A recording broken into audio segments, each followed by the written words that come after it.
State to see who will be the champion. These teams aren't playing for a trophy, no. This is a winner-take-all quest for $2 million. And we find out who's still alive for the grand prize next.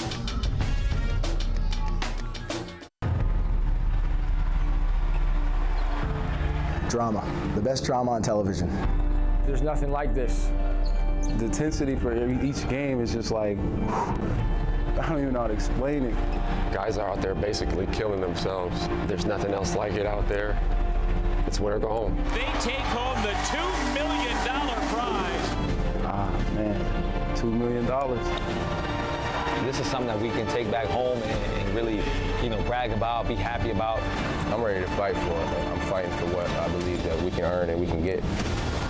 This is a tournament where you got to come in, you got to be ready to play. And if you're not ready to play, it's an easy exit. Play for something more than just ourselves and money. We're playing for a community. We always say pressure makes diamonds or pressure bursts pipes. So I like to think we make diamonds.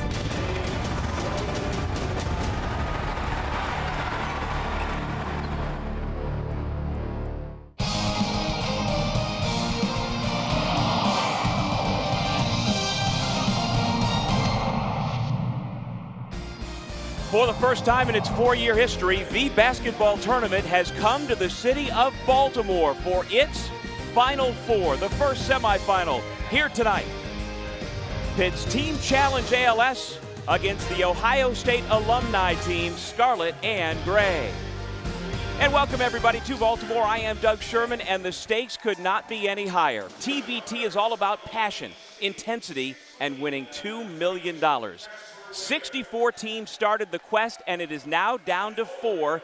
And the defending champs, in fact, the two-time defending champs, Overseas Elite, is here in Baltimore and still alive. They will take on Boeheim's Army in our second semi tonight at 9 o'clock here on ESPN. And we welcome in Fran Fraschilla, and this is what it's all about, Fran. Well, how much fun is this? And it's not just the $2 million, because it's going to take grit and determination to get it done. But how about this tournament being in Baltimore, which is the home of basketball, grit and determination?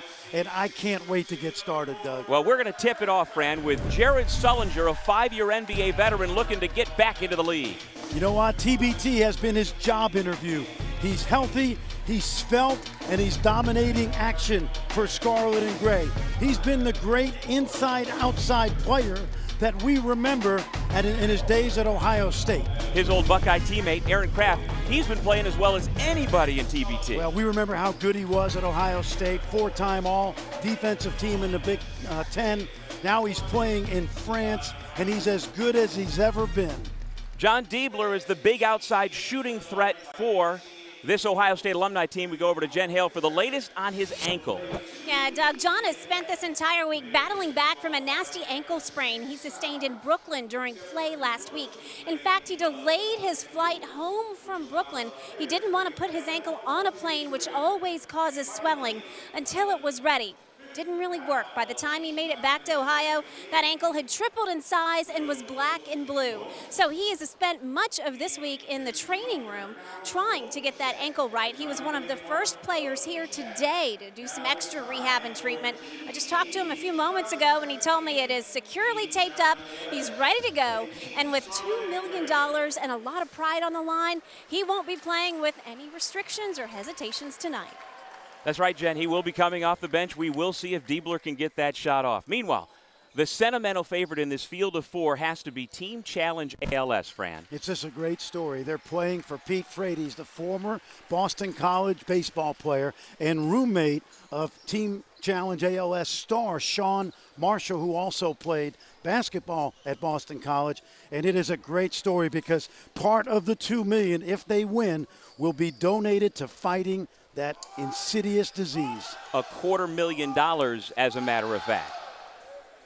Let's take a look at some of the rules for the basketball tournament. A lot of them are similar to what we're accustomed to in college basketball, but not everything's the same. 18-minute halves, players disqualified after 6 fouls. You may advance the ball via timeout in the final minute. And then once play begins and the ball strikes the rim, Fran, just like in FIBA, any player can get after the basketball. Exactly right. And we have 3 terrific officials today who officiate at a very high level in the NCAA. And what you'll find in this tournament, they'll let a little bit more physical play go and stay away from some of those ticky-tack fouls because they know what's at stake. This is year 4 of TBT, a 5-on-5 full court field of 64, and it's down to 4. Team Challenge ALS in the black uniforms.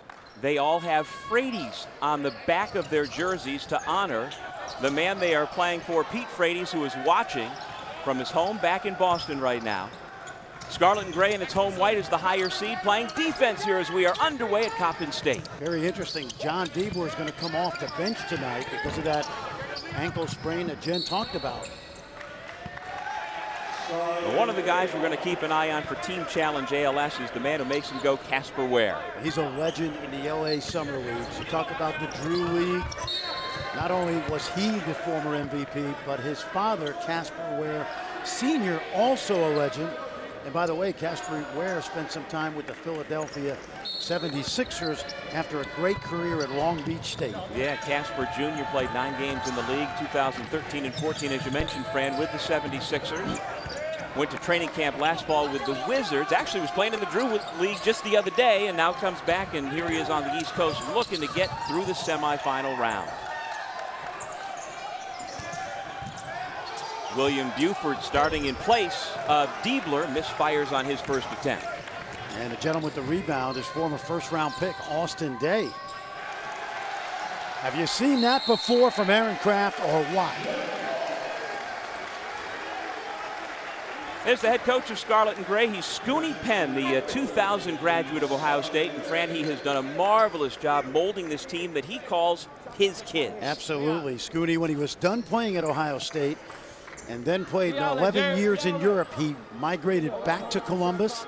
And he's watched a lot of these guys grow up in high school and, of course, at Ohio State. And as you can tell, we have Scooney Penn mic'd up tonight. And the bucket goes to David Leidy. So we've got both head coaches mic'd up, so we will be listening in and giving you an opportunity to hear things you don't normally hear on an NBA broadcast or a college broadcast. Also have one of the officials wearing a microphone for us tonight.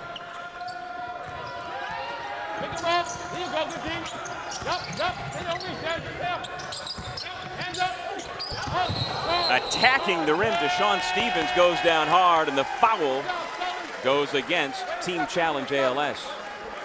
And you saw Jared Sullinger. If anybody's interested if he's healthy, he took the charge, but Stevens went down hard. He wanted to slam this. Oof.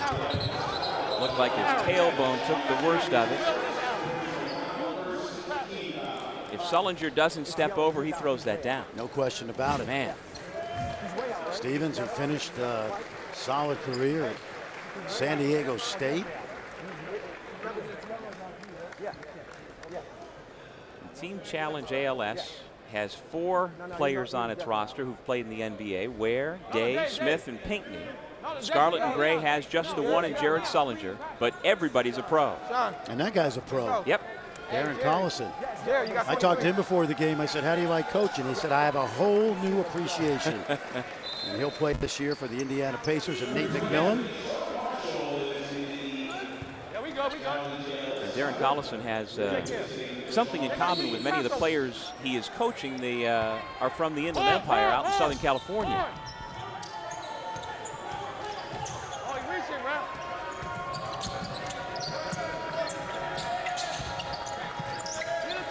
Rogers given some room. He's only 4 of 16 from the arc in TBT this year. Leidy has it rattle out, and we're going to get a push from behind against Buford. If these names sound familiar, now let's listen to Darren Collison a little bit.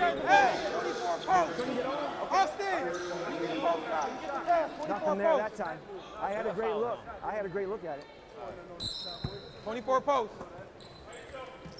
Well, they're going to go inside, it looks like, to Austin Day, who we saw last weekend in Brooklyn. He really heated up against Armored Athlete. Help, body's right there.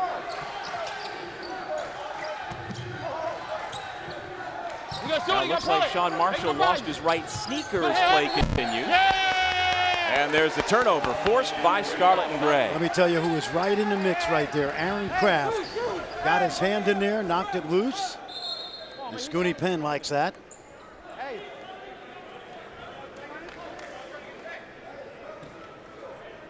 Scooney's going to join Chris Holtman's coaching staff, or already has, as the director of player development. We mentioned he played 11 seasons in Europe at a very, very high level. And Doug, over 90% of the 4 teams players we'll see tonight are playing professional basketball.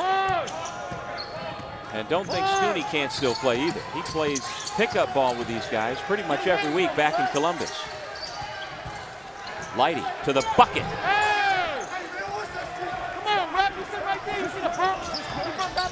Ivan Aska got the rebound, looked for the ball back. Instead, it goes to the wing to Ware. Jerry Smith, the former Louisville star, gets bottled up. And the foul called against Scarlet and Gray. Well, Fran, when you talk to the players and the coaches and the GMs about TBT, they talk about family. They talk about playing for a common goal. They talk about that it's fun playing oftentimes with your friends and former teammates. Well, and nobody exemplifies that more than Team Scarlet and Gray. Remember, 6 of the players on this roster were members of that 2011 team that was #1 in the NCAA tournament seeding going into the field of 64. Sullinger's first shot from the field off the mark. That team, Doug, was #1 in the country for 7 weeks that season.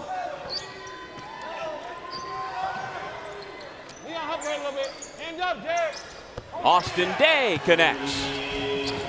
Well, there's no question he's a threat. He played last season in Turkey, and as a matter of fact, one of his teammates was John Diebler. Kraft misses off the window. Sullinger draws the foul on Day.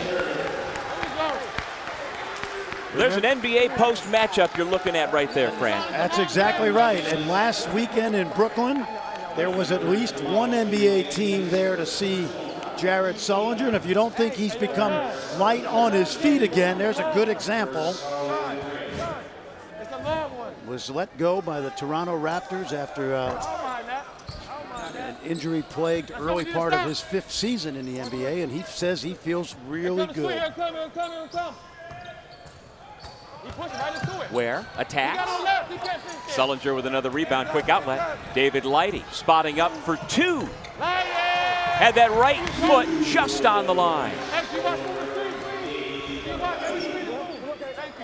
And a lot of these guys actually have played with and against each other in various European countries. David Lighty, a good player in France. Day couldn't get the second one to go. Scarlet and Gray's already forced 3 turnovers. At the defensive end is where they make their money. And they're looking to make $2 million here in Baltimore this week. They're 2 wins away. Sullinger pushing his way into the lane. And the foul against Day. Well, we've seen it in the last 2 weekends. Jared Sullinger is a man on a mission.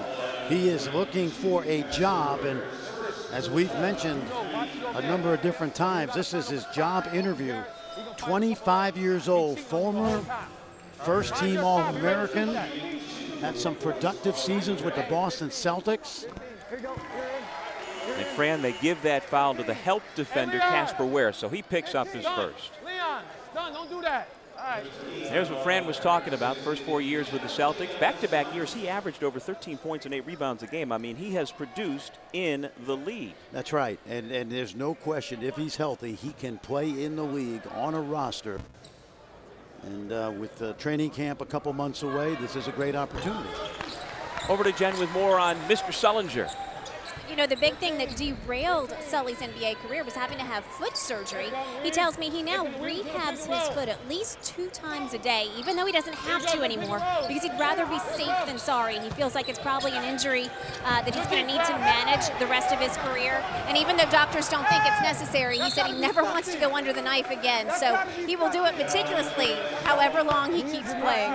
Well, it's a great point, Jen. I saw him 4 hours before the game today, getting on the elevator, and he was going up to get some ice to ice his feet, so he's very well aware of how he's got to manage those past injuries. Yeah, and as Jen said, we were talking yesterday, he wasn't just talking also about his basketball career. He was talking about for the rest of his life he's going to have to take care of himself in that injury for quality of life going forward. That snaps a 6-0 run, and we're tied again at 8. Ivan Aska with that basket, and if you remember that name, he played at Murray State with Isaiah Cannon.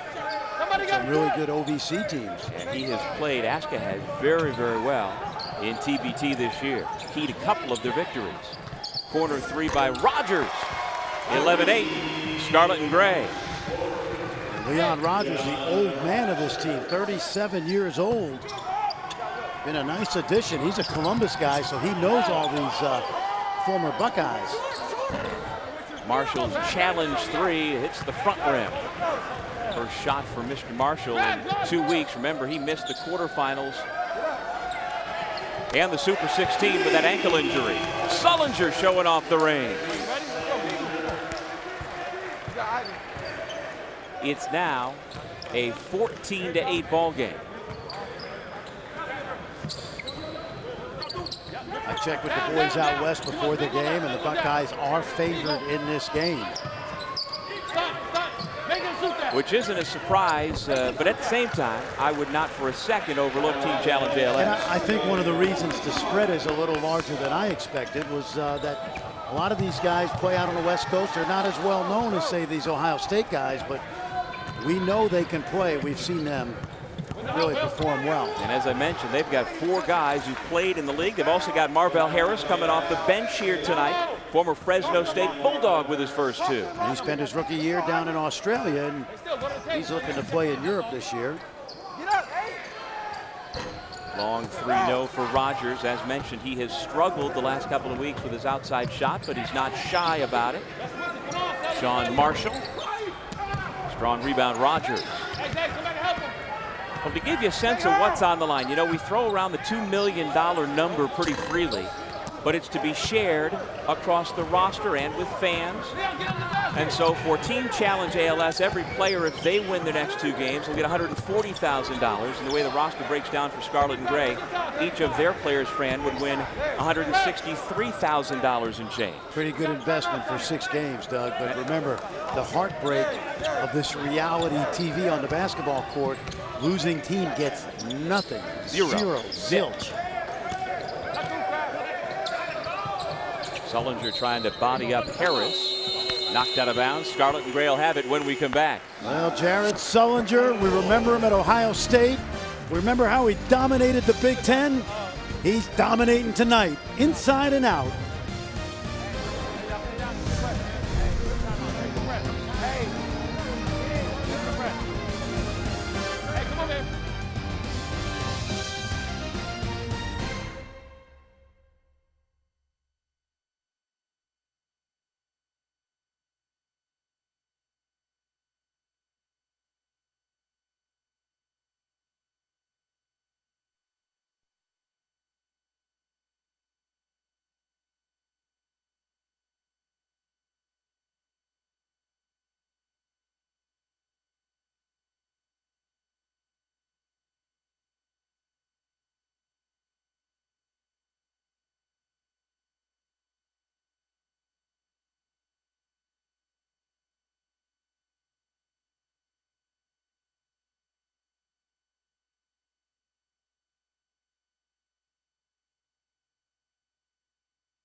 TBT is brought to you by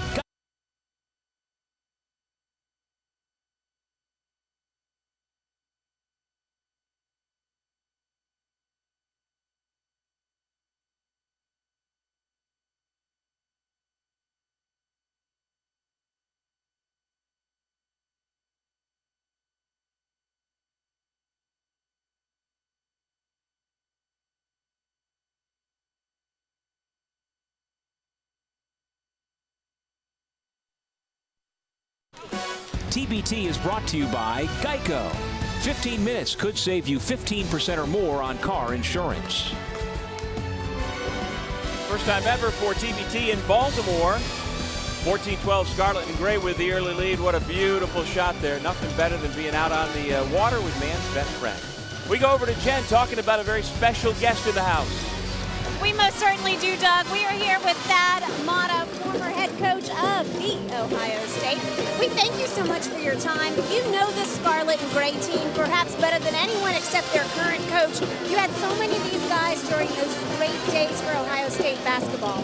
I tell you, it's amazing to sit here and watch these guys. And that thing is, any coach would tell you, these guys make you who you are, and just watching them be out here and staying in contact with them, all those things, and they made me come to the game tonight. I wasn't going to miss it for the world. Now, you had a reunion just a few years back, Thad's boys.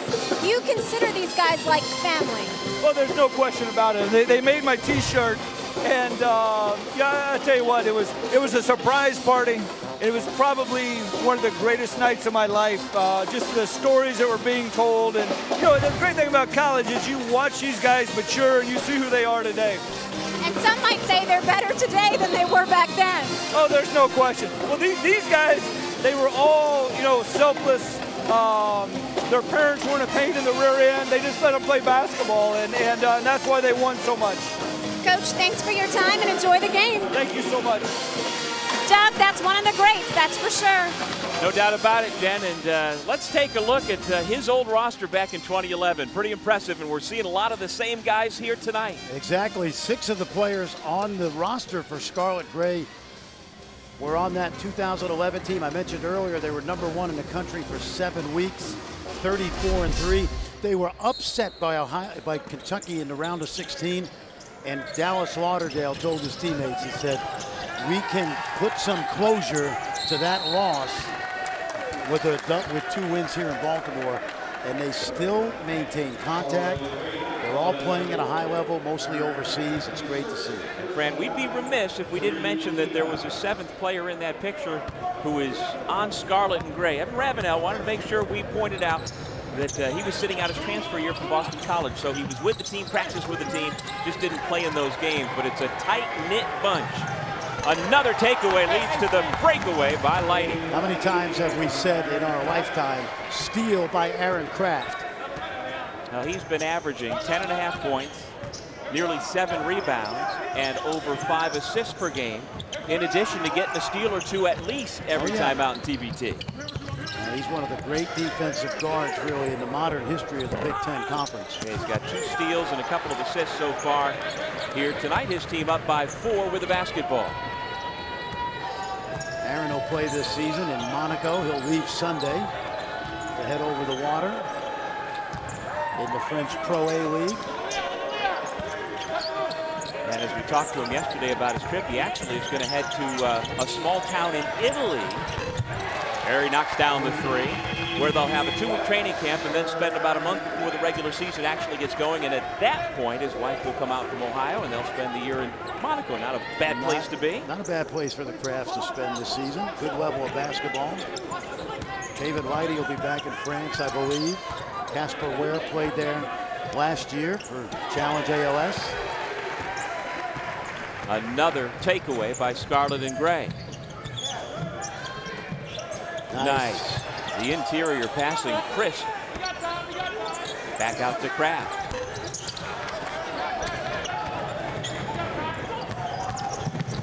Larry Gordon, nobody picked him up, so he tried to go coast to coast. Got numbers. And Kraft is fouled at midcourt. Jerry Smith with the personal. Well, this was a really good defensive team back in the day, but watch Aaron Kraft. That's deja vu all over again if you're a Buckeye fan. There's the steal and the run out by David Lighty, former star at Cleveland St. Joe's, and Aaron Kraft. If there's one minor hole in his game, it's always been that outside shooting. But like Rajon Rondo, this guy dominates the game in so many different ways besides scoring. How about Diebler out there now? Let's see how his ankle is. Well, looks like he's pretty fluid, but he turns it over on the bounce pass. Numbers the other way. Diebler blocks the shot. Corner three. Nate Miller comes up with the basketball for Scarlet and Gray. Diebler for three. Pace picks up a little bit here. Larry Gordon with the ball, the former Division II All-American at Cal Poly Pomona. Most everybody here is a former Division I player, but we do have a couple of D2 guys. Larry's now a basketball trainer. Played overseas in Germany, among other places. Jerry Smith still on top of his game. Watch this.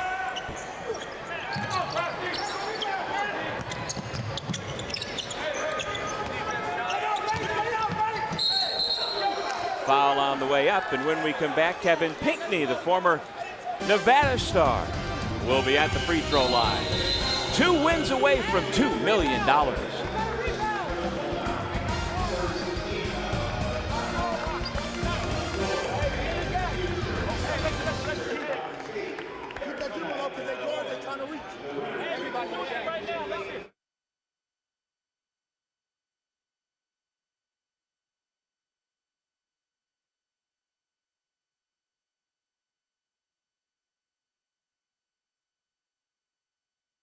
So with this group here, real quick, because we might get one of them on the post. Run the secondary so we get that ball moving. Let's not play fancy, man. Rebound the basketball. Hey, get to the rim. Get to the rim. Hey.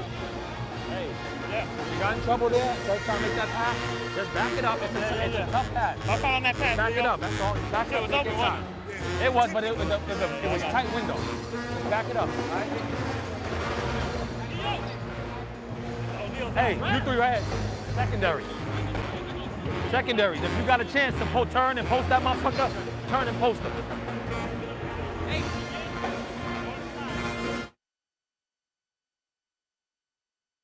So with this group here, let's run the secondary real quick. Because we might get one of them on the post. Run the secondary so we get that motherfucker. Let's not play fancy, man. Rebound the basketball.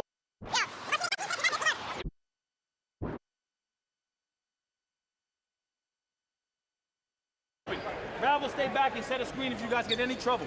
All right? So with this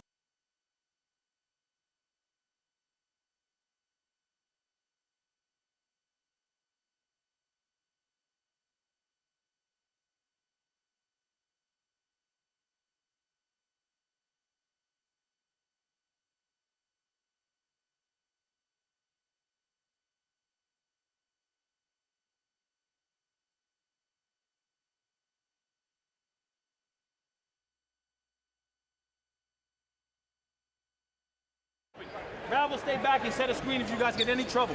All right? So with this group here, let's run the secondary real quick. Because we might get one of them on the post. Run the secondary so we get that motherfucker. Let's not play fancy, man. Rebound the basketball. Hey, get to the rim. Get to the rim.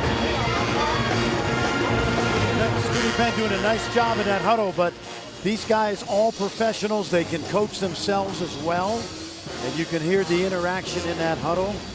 There's the Salem, Massachusetts native, Scooty Penn, who started his career at Boston College, finished for Jim O'Brien at Ohio State. And he knows some of those Syracuse Orange Men guys pretty well, too, from back in the day. Sure does. And speaking of those Syracuse guys, coming up next, we'll have the second semifinal right here at Coppin State in Baltimore. The two-time defending champ Overseas Elite taking on the comeback kids. Boeheim's Army trying to top their 25-point comeback last time out. The winner of that game still alive for the $2 million prize gets the winner of this one. The game tonight, 9 o'clock Eastern, will also be streaming live on the ESPN app. And if you haven't seen Overseas Elite, Doug, as we have, they are fun to watch. High level of talent, great basketball IQ. And how about this guy, Kevin Pinckney, out of Nevada, played for the Boston Celtics about 10 years ago. And in his debut game as a Boston Celtics, he dropped 15. Not bad. I don't think the Milwaukee Bucks had him on their scouting report that night. 6 games with the Celtics, long career overseas. He told me today, and he was telling you as well, that he's going to head back to Israel, where he played last year. Native of Colton, California, has his first point, now 33 years of age. And for Pinckney, it's now been 12 years since that Wolfpack team at Nevada made it all the way to the Sweet 16. He and Nick Fazekas. Yeah, they had some great teams under Trent Johnson and then later Mark Fox. Diebler doing his best to get away from the defense. Tough shot by Miller.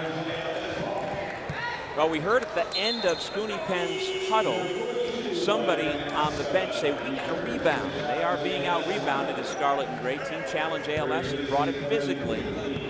They have brought it physically, but on the flip side of that, Team Challenge ALS shoots 40% from 3 coming in, and so far tonight only 2 for 10. So they're getting it done on the perimeter of the Scarlet and Gray defense. Harris in trouble. Nearly another turnover, would have been their 6th. And we've got free throws for Ivan Aska. Our Wednesday night baseball matchup this week is the series finale between the Indians and Red Sox at Fenway. 2 of the AL's best teams, 7 o'clock Eastern on ESPN, also streaming live on the ESPN app. Telecast presented by Hankook Tire and Frame. I've got an idea you and Jen and I should watch that on the ESPN app because we're going to be at a Major League Baseball game ourselves tomorrow night. We're going to go catch the Royals and the Orioles. The red-hot Royals. And hope we don't have the same kind of thunderstorm that we had this afternoon. It came down for a while in Baltimore. Austin Day showing off his game.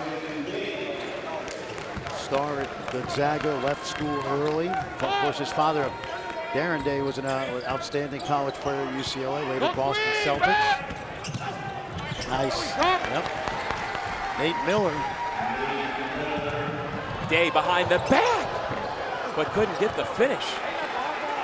That's your 6'11" big running the floor behind his back and nearly landed in. I asked John Diebler if his teammate Austin Day was talking any trash the last week. He said, "Oh yeah, we communicate quite a bit." They played last year in Turkey. Illegal screen against Dallas Lauderdale, another one of the members of that 2011 Buckeyes team. Oh yeah, Dallas Lauderdale. He was sizing up Casper Ware, wasn't he? And for that, he picks up his 2nd personal foul. Hey, one thing that's happened, Doug, once we go under 9 minutes, the team fouls reset. So it's almost like quarters. Let's listen in to Darren Collison. But I like that rule. We experimented it in the NIT in college last year, and keeps guys from having a parade to the foul line. And we were listening to.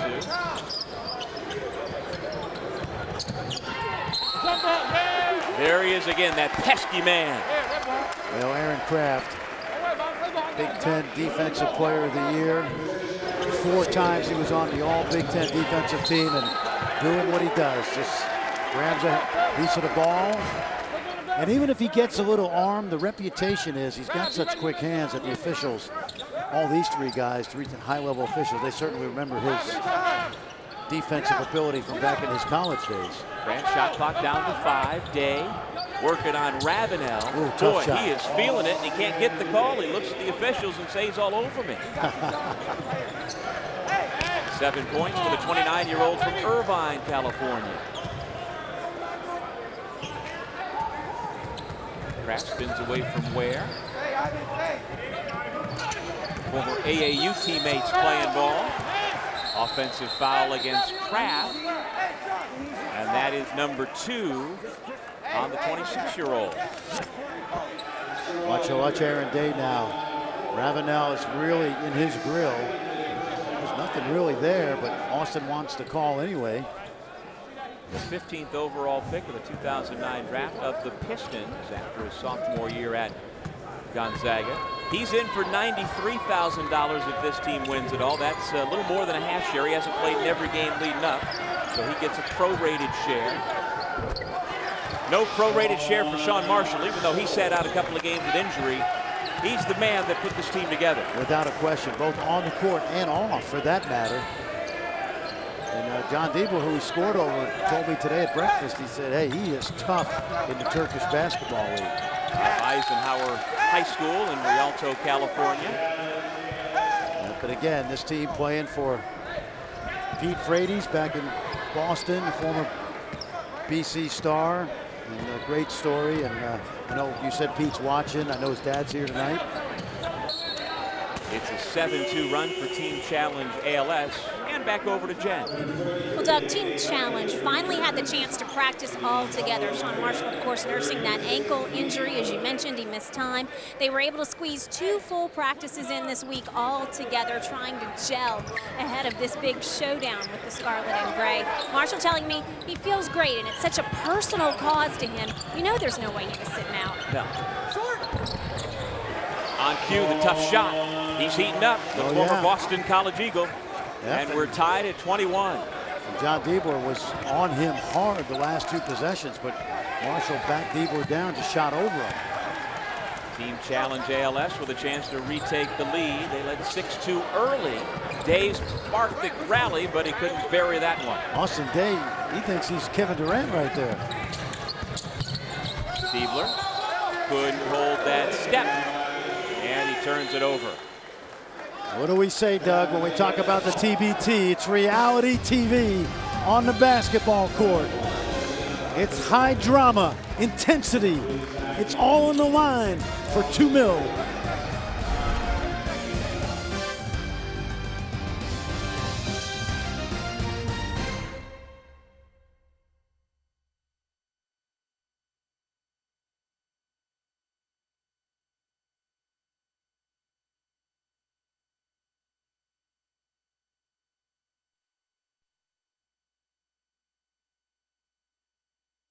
Let's take care of the basketball. 3 allows 4 turnovers. Take your time. Hey, our ball, right? Hey, look, look. All right, hey, Ivan, you right here. Sean, you're right here. Cass, Marvell, and then who else is in? Austin? Look. Cass, you dribbling here. Austin, you right here. Marvell, you here. We're looking at Sean. The way he's playing Sean, let him front you. All right, put him up, seal him, pass it to Austin, and we're going down to high-low. All right, look, listen. Cass, we're looking at him, all right? Now look, when we come down, you're the 3. We're in 13 side or 13 in the mid. Okay, either one. We can go 13 side or 13 mid. No, get him 4. TBT is brought to you by Visit Baltimore.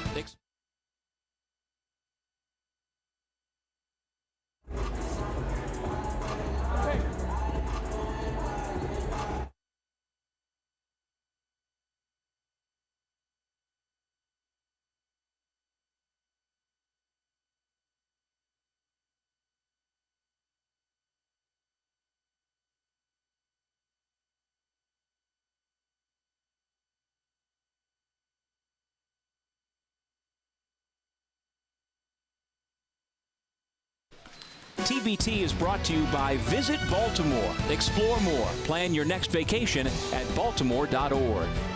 The state of Maryland. We are open for business. And Maryland Sports, the go-to resource for sports in Maryland.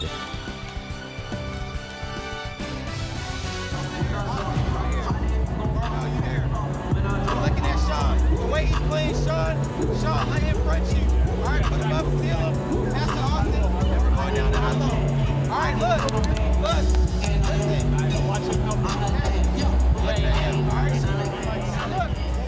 him. Little high-low action right there by Darren Collison. They're going to try to feed Sean Marshall inside with a high post pass from Austin Day. And of course, Austin Day, the way he's playing, certainly can operate out of that high post. So let's see if Coach Collison can score out of a timeout here. And it's been at the defensive end. Team Challenge ALS has gotten itself right back in the ballgame after trailing by 7. They're now tied up by forcing turnovers, which actually has been kind of a recurring theme on the flip side for Scarlet and Gray all tournament. That's right. And despite the fact that they played very good basketball, Scooney Penn, their coach, has not been happy with the sloppy turnovers throughout. Aaron Kraft has 3 of those turnovers so far. By the way, the gentleman right next to Scooney Penn to his right, that's Evan Turner. Outstanding Buckeye, now playing for the Portland Trail Blazers. The #1 pick in the NBA draft by the Philadelphia 76ers. One of 4 former Buckeyes currently on NBA rosters. There's that high-low. They weren't able to get it. Well, Fran, since Scarlet and Gray took the 19-12 lead, they have taken only 2 shots and turned it over 6 times. They get the ball back here, trying to retake the lead. You know, one of the things I noticed in watching them on film throughout the early part of the tournament is they only have 1 point guard on their roster, and that's Aaron Kraft. It's a big team. That's nice. Diebler, quick release. Foul on the floor with Lighty getting tied up with Ivan Aska.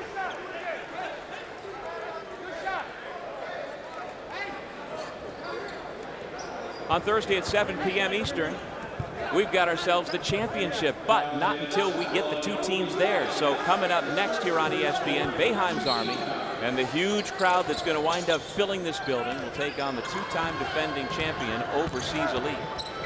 Yeah, with the Baltimore connection to Boeheim's Army, this is like the preliminary game, you know, the crowd filling in. There, Leon Rogers, who played his basketball at Northern Illinois University, but he's a Columbus native. And we've seen Leon play really well throughout this tournament. He can shoot it from outside. Look at this matchup. Day and Kraft. Marvell Harris. Rogers, who was trying to get his teammates to work hard on the glass, goes after it himself. Got the mouse in the house. Step back, 2 rattles home. Good ball movement. This team assists on about 60% of their baskets throughout the tournament. The highest of the final 4 teams remaining. You saw it right there. Rogers now with 7 points to get the lead back to 4. Watch David Lighty. He was posting up. 5'10" Casper Ware. Drew the defense in and then kicked it out to Rogers, who we've seen, Doug, in this tournament do a really nice job playing both inside and outside and also rebound the basketball. Fran, one thing I enjoy about TBT of the many things is the uniforms. I get a kick out of the alumni teams where you know pretty much the color scheme's going to match what their school, their alma mater has. So we see that with Scarlet and Gray, hence the name of the team Scarlet and Gray. But for a team like Team Challenge ALS, you know, you don't really know where you're necessarily going to go. So you look at the colors there, and that's kind of like a deep, dark blue there, maybe a black. There's some of the other uniforms that we see of teams that have already been knocked out. The original design of this year's Team Challenge ALS uniform actually looked a little too much like a Yankees uniform.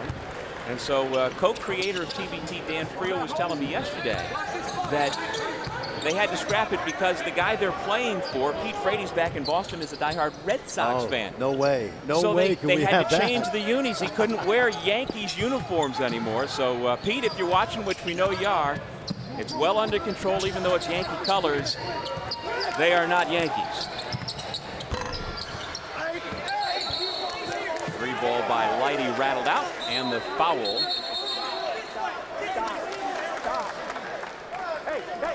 Yeah, watch this battle now. Watch Jared Solinger. They kind of get.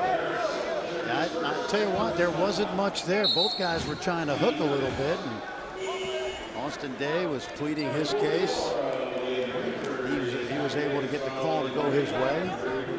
And what we've talked about throughout this tournament with officiating is they're going to let you play, but you can't take it over the line. It's not college basketball. They're going to allow you to bump and grind a little bit, but you got to let the officials officiate. And all these guys play FIBA rules in Europe, where the action is more physical than college or the NBA. Austin Day, the first to double figures now with 10. That foul on Solinger was his first. Couple of Scarlet and Gray team members, Aaron Kraft and Leon Rogers, both have 2 fouls. But again, we play with 6 team fouls before you're disqualified, or individual fouls rather, before you get knocked out of the game. So no worries right now with 2 personals.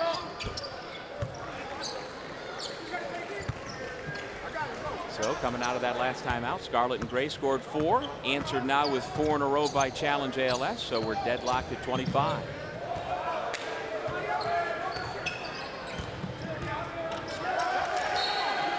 Marshall forces another Scarlet and Gray turnover. And what you're seeing right now is the absence of anybody who can handle the ball besides Aaron Kraft. This is just really good harassment right here by Challenge ALS, and Sean Marshall was the ringleader on that one possession.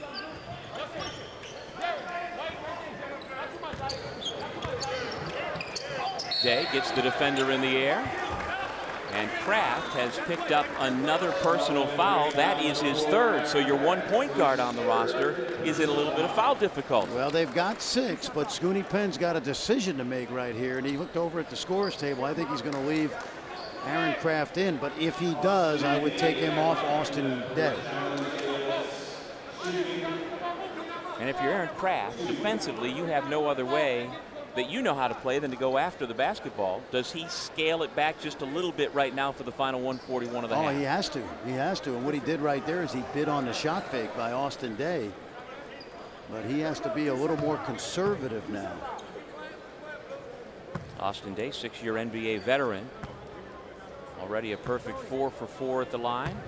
Hasn't played in the league since the 2014-15 season with the Hawks. Spent his most time as a Piston for 3.5 years. He's a little bit of a traitor too, you know. Oh yeah, you know, little bit of. He could have played for a few good men, the Gonzaga alumni. He did not, and what was it, the first game he played in the tournament? He took on the Zags alums.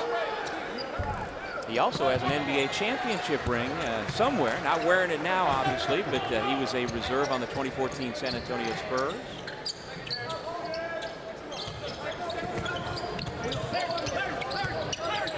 Leon Rogers can make that shot, but not there. And that'll go back to Team Challenge ALS. Of course, ALS, known as Lou Gehrig's disease, amyotrophic lateral sclerosis. And this Team Challenge ALS has already dedicated that $250,000 out of the $2 million prize, should they win it, will go to Pete Frates, their friend back in Boston watching. Back to Baltimore in a moment.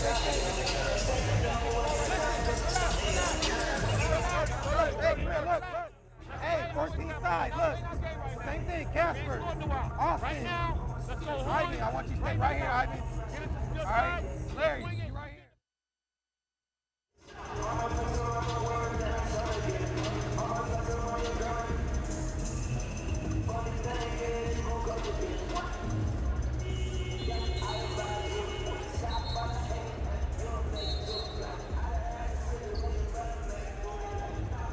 26-25 is your score right now as Team Challenge ALS battles Scarlet and Gray.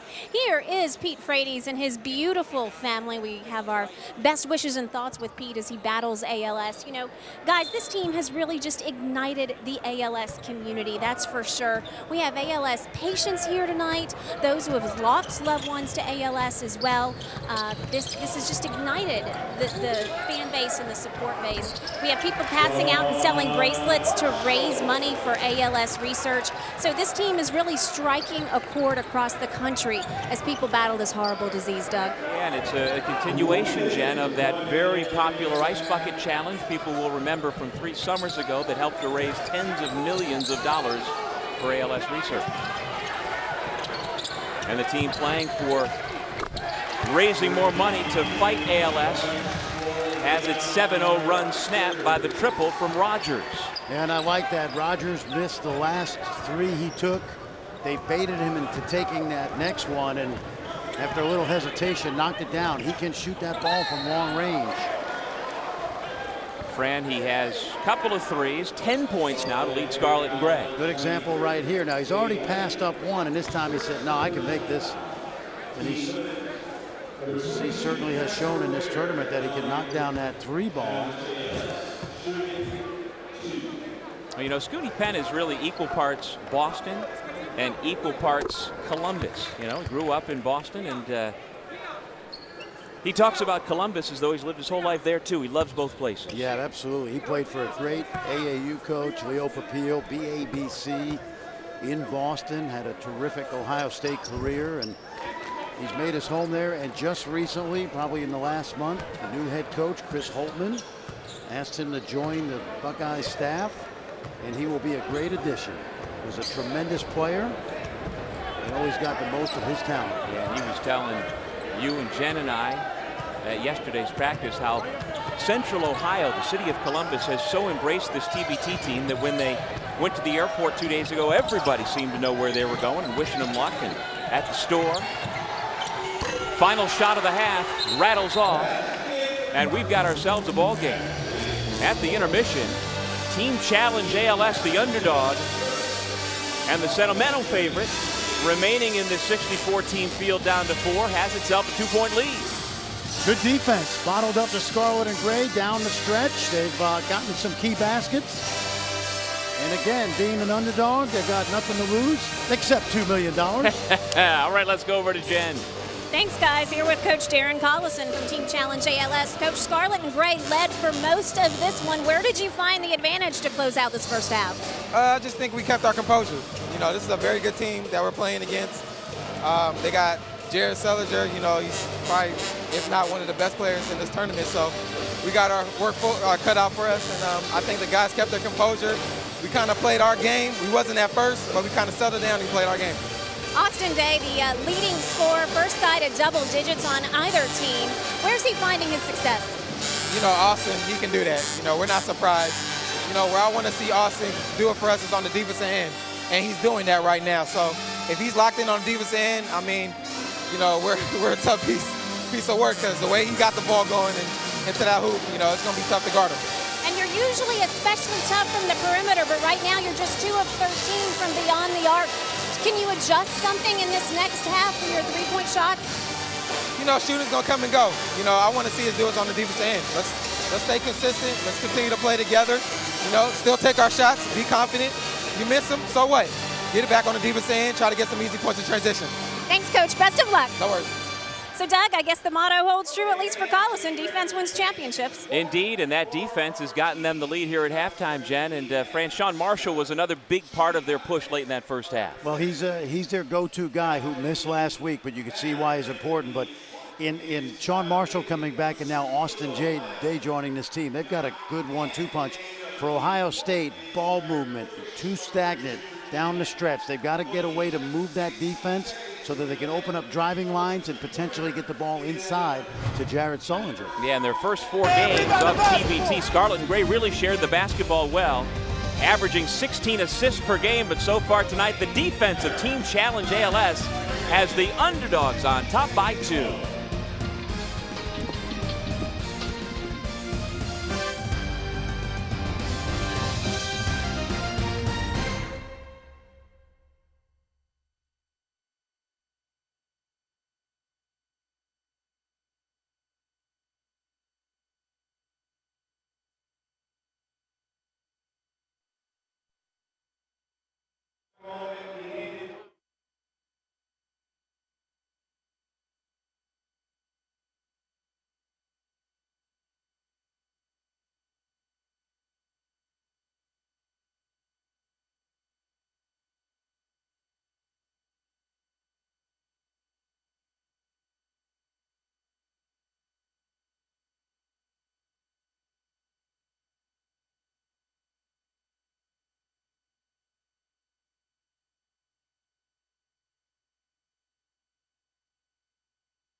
It has been a fabulous half of action so far here at the basketball tournament as Team Challenge ALS takes on the Scarlet and Gray.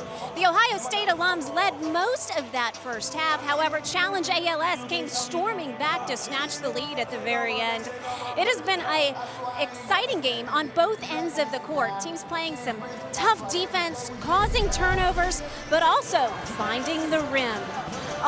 Leon Rogers has been especially key for this Scarlet and Gray team. He's got 10 points. He's 4 of 6 from the field and 2 of 4 from beyond the arc. He has put them on his back scoring-wise. Meanwhile, Austin Day, well, Scarlet and Gray just haven't had many answers for him. He is the first guy to get to double-digit scoring. He has 12 points right now, and his defense has been stellar as well for this Team Challenge ALS. Going to be a very promising action in the second half to follow up this. And of course, we've got much more after this game as well. Boeheim's Army, the Syracuse alum team, taking on the reigning two-time TBT champions Overseas Elite. Kyle Fogg, well, if you remember what he did last year in the semifinals, he dropped 42 points.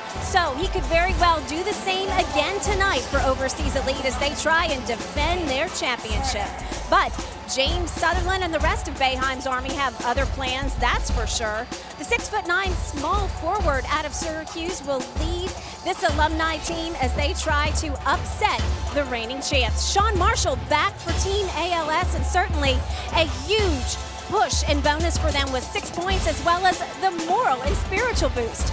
We'll be back with much more in just a moment.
We're at halftime of our first semifinal of the basketball tournament.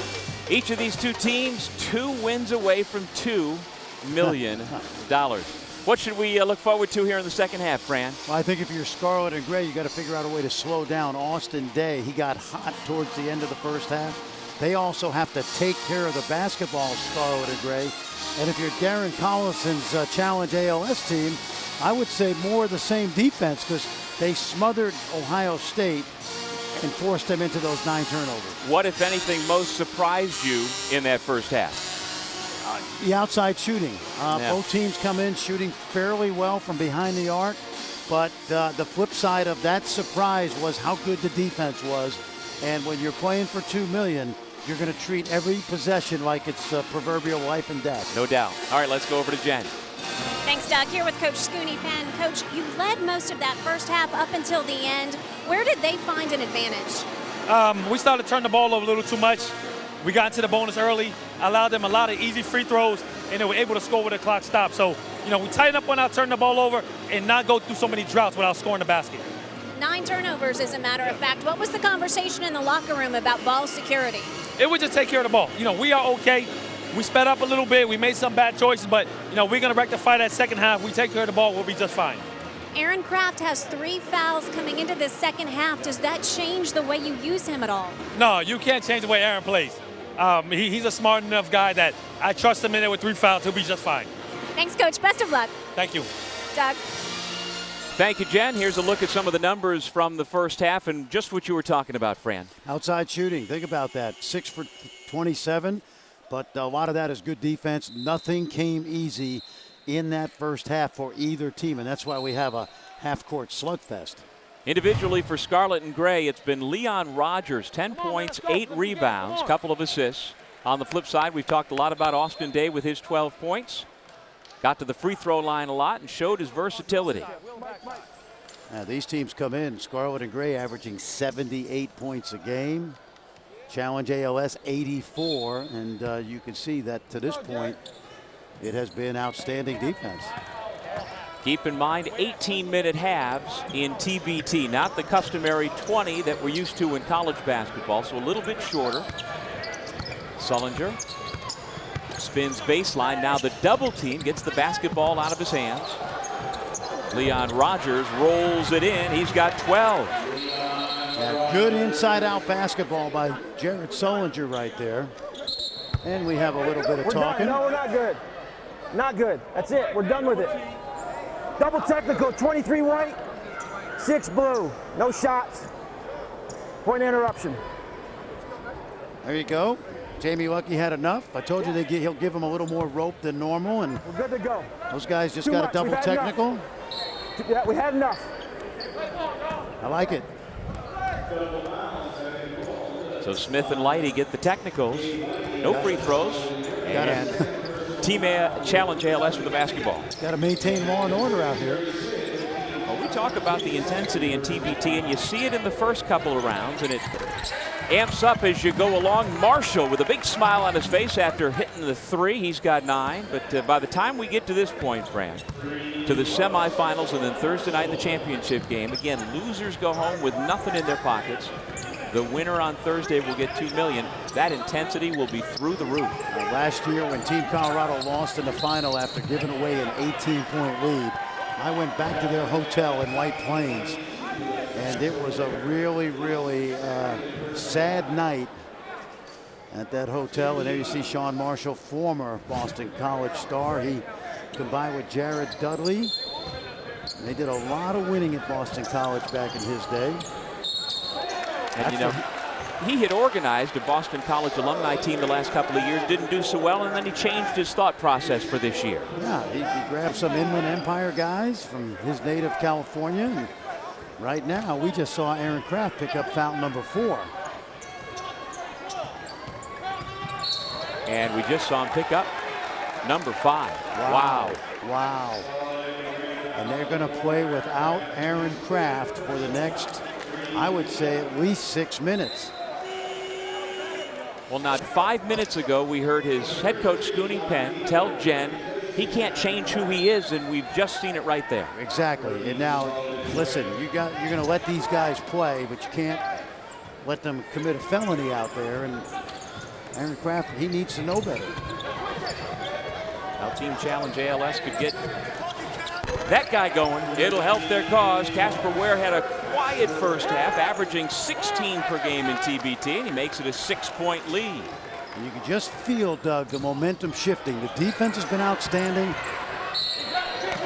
And they've got some guys that are starting to heat up. Marshall, Day, and if Casper Ware can get going, it gives them another weapon. Ware now with 8 points, just his second made field goal. 5-foot 10-inch point guard from Cerritos, California. Outstanding player for Dan Munson in the 49ers of Long Beach State. He got into 9 regular season NBA games a few years ago for the 76ers, averaged over 5 per game. Here's what's going on right now. The officials are going to clean up this game early in the second half, and it's up to the players now to adjust. And so the whistle's going to blow early and often for a couple more minutes, and you as a player must adjust to the officiating because the officials have given him a lot of rope to this point.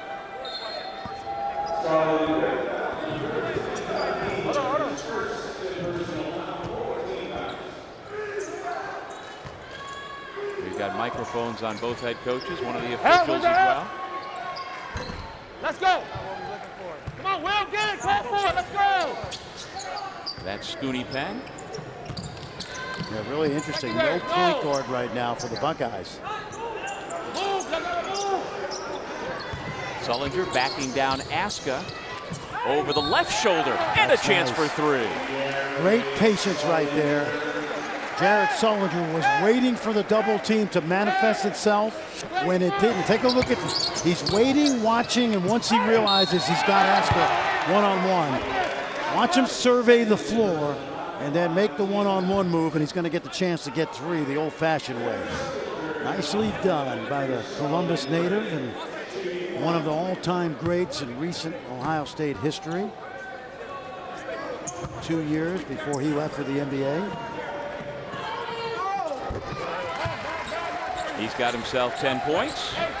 I think that our colleague, Paul Biancardi, had him as the number 2 or 3 player in his class the year he came out of high school. Yeah, Columbus native, as you mentioned, grew up in the shadow of the Ohio State campus. Extra dribble for Marshall to free himself. Aska with another rebound. Back nice. to Marshall for the easy 2. Good energy on the backboards.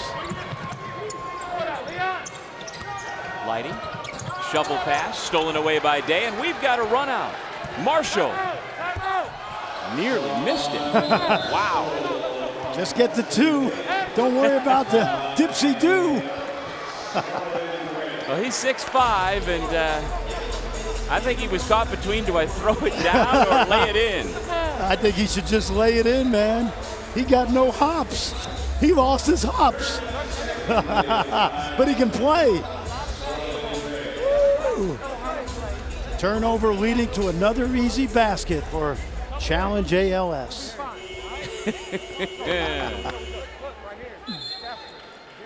13 points for the former Eisenhower High School star in Southern Austin California. And Ivan, you right here. Sean, once he had that, double screen for Sean coming out. Win it up here, fellas. Let's go. Hey, we ain't done yet, man. Hey, Together on 3. Together on 3. Lock 1, in. 2, 3. Lock in, man. Come on, lock in. Well, Fran, this is the largest lead of the game for Team Challenge ALS. Austin, make sure you get back. And with Scarlet and Gray without, Aaron Kraft with 5 fouls. Is Scarlet and Gray in some trouble right here? Absolutely, and watch Casper Ware now. He's going to work David Lighty up the floor. Lighty, nice finish with the left hand. Oh, he had a nice little discard with the right arm, just enough to bump Ware off the mark and was able to get to the rim. Former star at Cleveland St. Joe's High School. Here goes Casper Ware, scored over 1,800 points in his college career at Long Beach State. Left it short. Easy rebound right back to him. Now Marshall.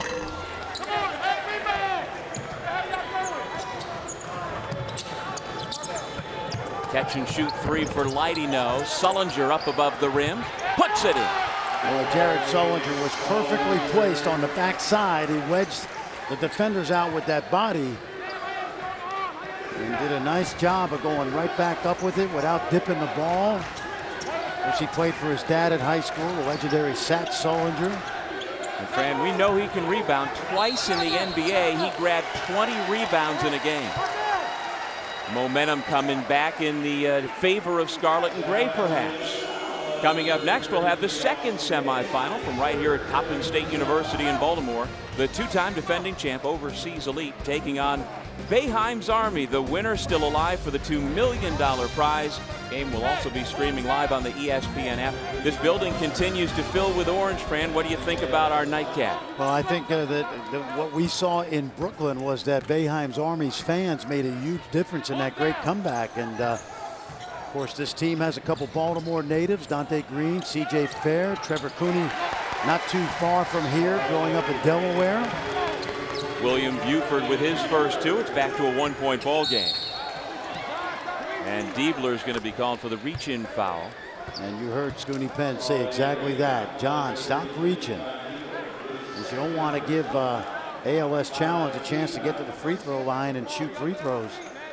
Kraft on the bench with those 5 fouls. Of course, it'll take 6 to get him out of here, but they're going to try and protect him as long as possible. Exactly.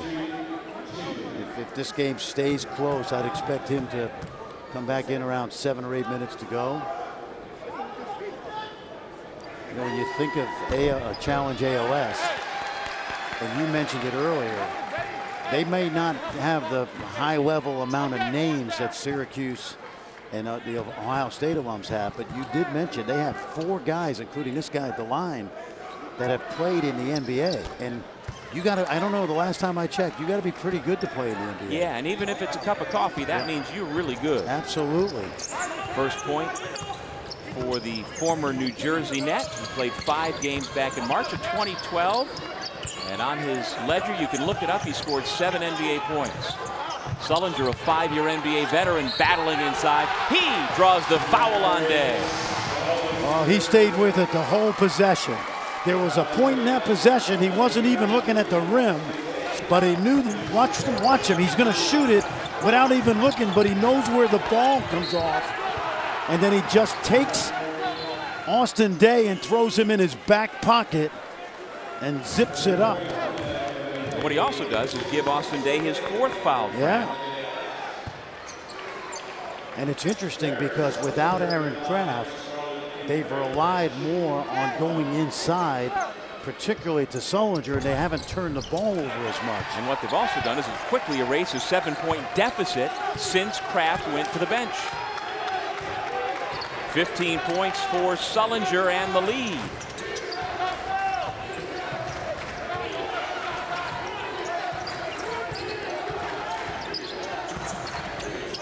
Pick and roll misplayed. Diebler goes down hard, and the foul's going to go on Harris. It's really interesting, Doug, when you watch these two teams play, they're all professional players, so they understand not only pick and roll offense, but pick and roll defense. And that was an excellent defensive possession by Scarlet and Gray.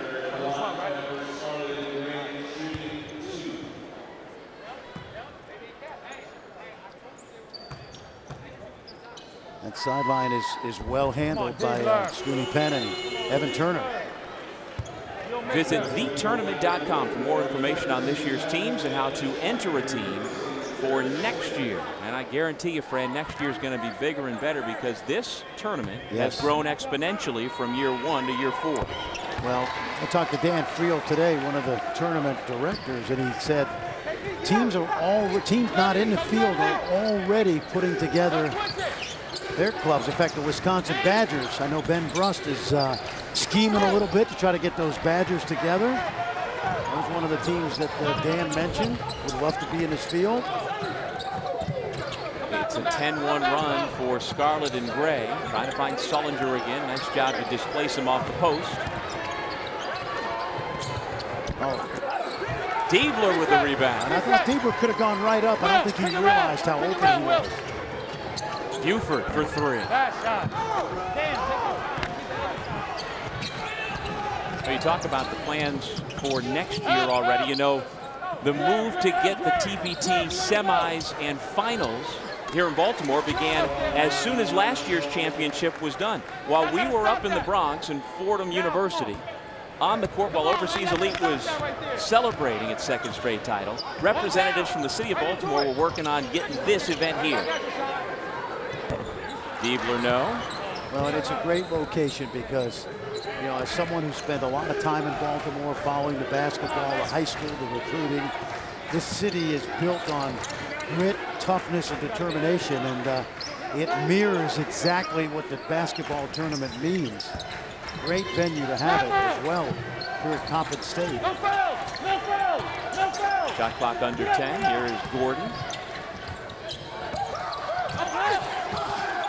All knocked away on the drive. Marshall keeps fighting.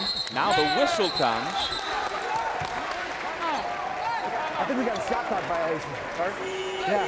I never heard no horn, but well, they reset it and they shouldn't have. Well, as the officials hash it out, we'll take a break and come back and tell you what the decision is here in Baltimore. TBT is brought to you by the new movie The Foreigner, starring Jackie Chan, in theaters October 13th.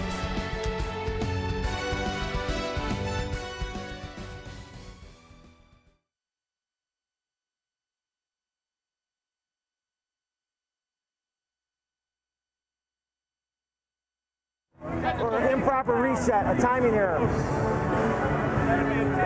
We're in media timeout. Yeah. We come back vital. Hey, Rob, we're looking for the shot clock and the game clock because the ball never hit the rim. So we think we have a shot clock violation. So an improper reset, timing error. Okay, let it roll.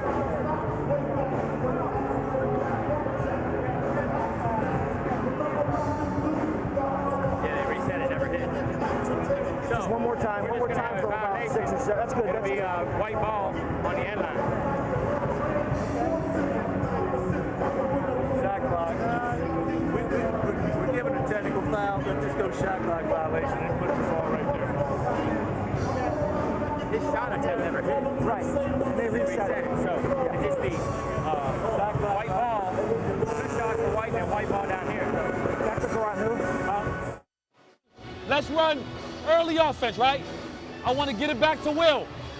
We're going to run a high pick and roll, 1-4.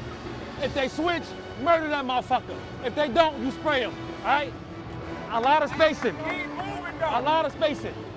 Like I told you, back it up and spray them. Hey, listen. They're in the bonus. Both of us are. We got to get to the line and play defense with our feet. We can't be out here fouling. Catch your breath. We good. Way to battle back, y'all. Way to fucking battle back. Good job.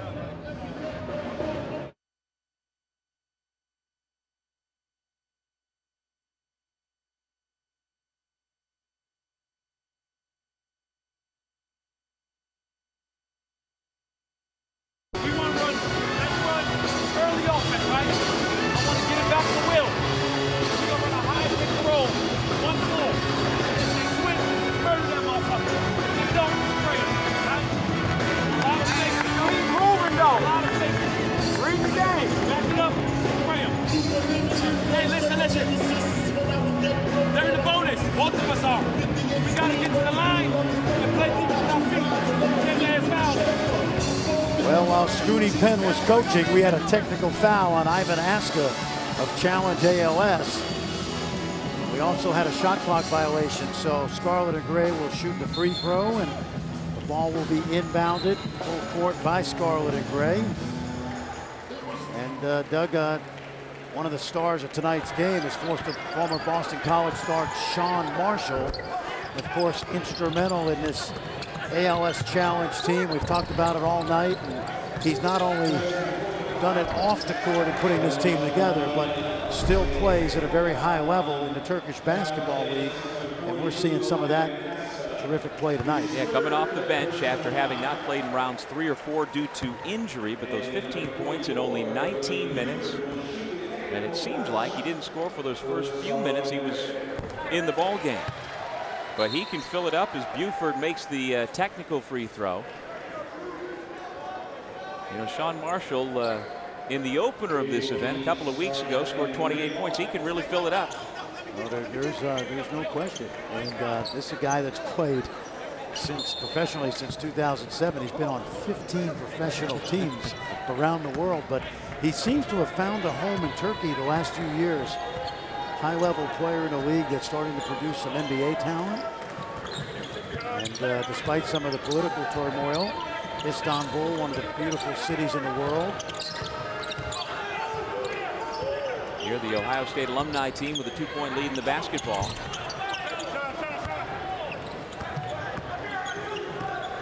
Oh boy, you got it, William Buford now. And this is where you got to adjust. Now, you're playing for a lot of money, so you don't want to hurt your team. And Buford, watch Day and Buford right here. Watch William Buford just yank the arm down, and you just got to know better. There's 3 officials out here, and you might cost your team a chance to fill their bank accounts. So for Buford there, he's given up 6 inches. What should he have better done than that, Fran? You always say in a situation up the floor, do your work early. In other words, you get down the floor, establish where you want to establish defensively, and make Austin Day work around you. And instead, he got into the wrestling match and a chance for Day to cut into this lead. 1 for 2 at the line for Day.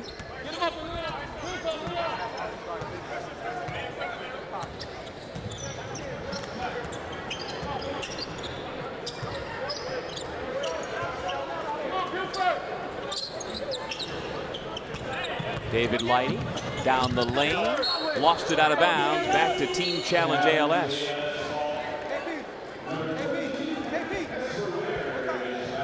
Keep in mind, Scarlet Gray playing the last few minutes without its point guard Aaron Kraft because of foul trouble. Let's go over to Jen. Doug, I just had a chance to visit with Aaron Kraft over on the Scarlet and Gray bench, and he said, he's just going to have to rein himself in. He knows it. He doesn't need to be told. He's just telling himself to dial back his aggressive play now that he's saddled with 5 fouls in this game. He told me he doesn't like it, but he's done it before, and he's telling Coach Scooty Penn he can do it. Put me back in the game. So we'll see, Doug. Little mismatch again. And turnover, sloppy play by David Lighty. He had the post up on Casper Ware, but the former defensive player of the year in his conference was giving no ground. Casper Ware was twice an AP honorable mention All-American at Long Beach State. Only 5'10" on the roster, but he's not going to give up that fight on the post. No, he's not. He's sloppy. He's sloppy.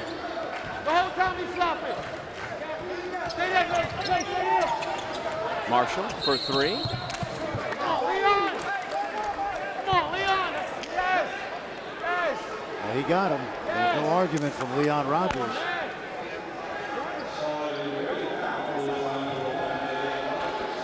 Leon got his hand caught in the cookie jar. He knows it. And so that'll be 3 free throws for Sean Marshall. Well, Sean, as the player general manager of Team Challenge ALS, is scheduled to get the biggest paycheck should this team win the $2 million prize on Thursday. He'd get $148,000, and he also will give a portion of that to his good friend Pete Frates to help defray some of the costs that are just enormous. Yes. For battling ALS. And how about that whole Boston College community? Matt Ryan, the quarterback of the Atlanta Falcons, has gotten involved as a booster. You know, I was watching Sean Marshall thinking Al Skinner did a heck of a job at BC, didn't he? Yeah. Oh. He got guys from all over the country. This young man is from, as we said, the LA area, Inland Empire. Jared Dudley from San Diego. Troy Bell up in Minneapolis.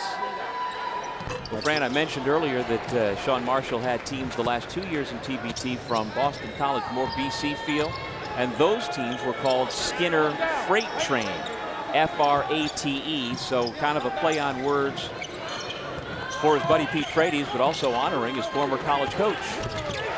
Triple for Diebler. Diebler thought he got fouled.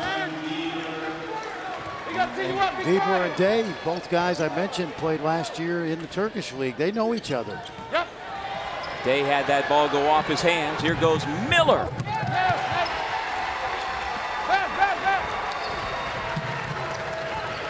at that stage where Scooney Penn's going to start to think about Aaron Kraft again. We're also at the point where the team fouls will reset in 1 second. But the way Sean Marshall's playing, fouls might not matter. Well, watch the Diebler 3 first. He thought it could have been a 4-point play. He's probably right. No call. That's okay. Play at the other end, the turnover, and then how about the finish? But Sean Marshall, he has been there all night long. And Doug, for the first time tonight, with 9 minutes to go, I don't know about you, but I can start to feel the tension. No doubt. You know, they've been back and forth. It's been sloppy at times. But you're going to see high-level intensity down the stretch.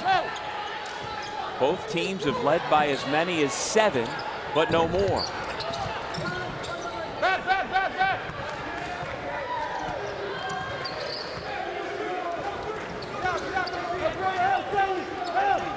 Remember, Marshall had Diebler posted twice in the first half and scored. Can it be 3 right there? Well, he'll go to the line and get a chance to make it a third time. You know, it's ironic. I talked to John Diebler at breakfast today at the hotel, and he specifically said that Sean Marshall is a tough matchup.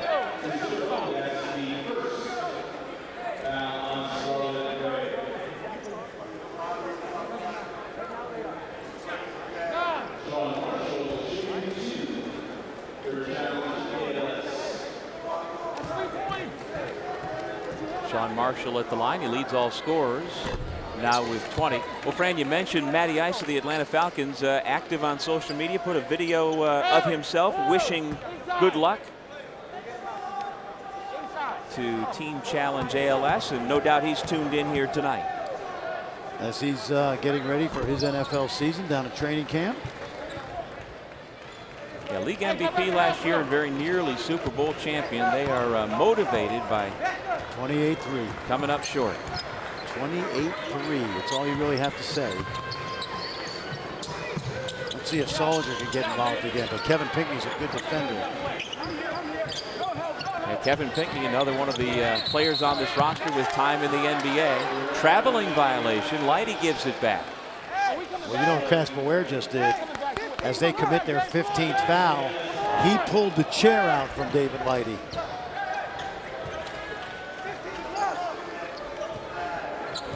Harrison Ware in the backcourt.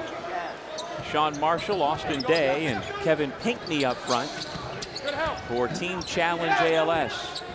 Under 8 minutes to go in this first semifinal of TBT. Offensive rebounding foul goes against the former Fresno State star. Let's take a look, Doug. It's not the rings, it's not the bling. It's the cold cash, which is on display. Who's it gonna be? Who's getting to the final? Oh, we got some good hoops left.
TBT is brought to you by Kaiser Permanente. Quality healthcare, affordable coverage.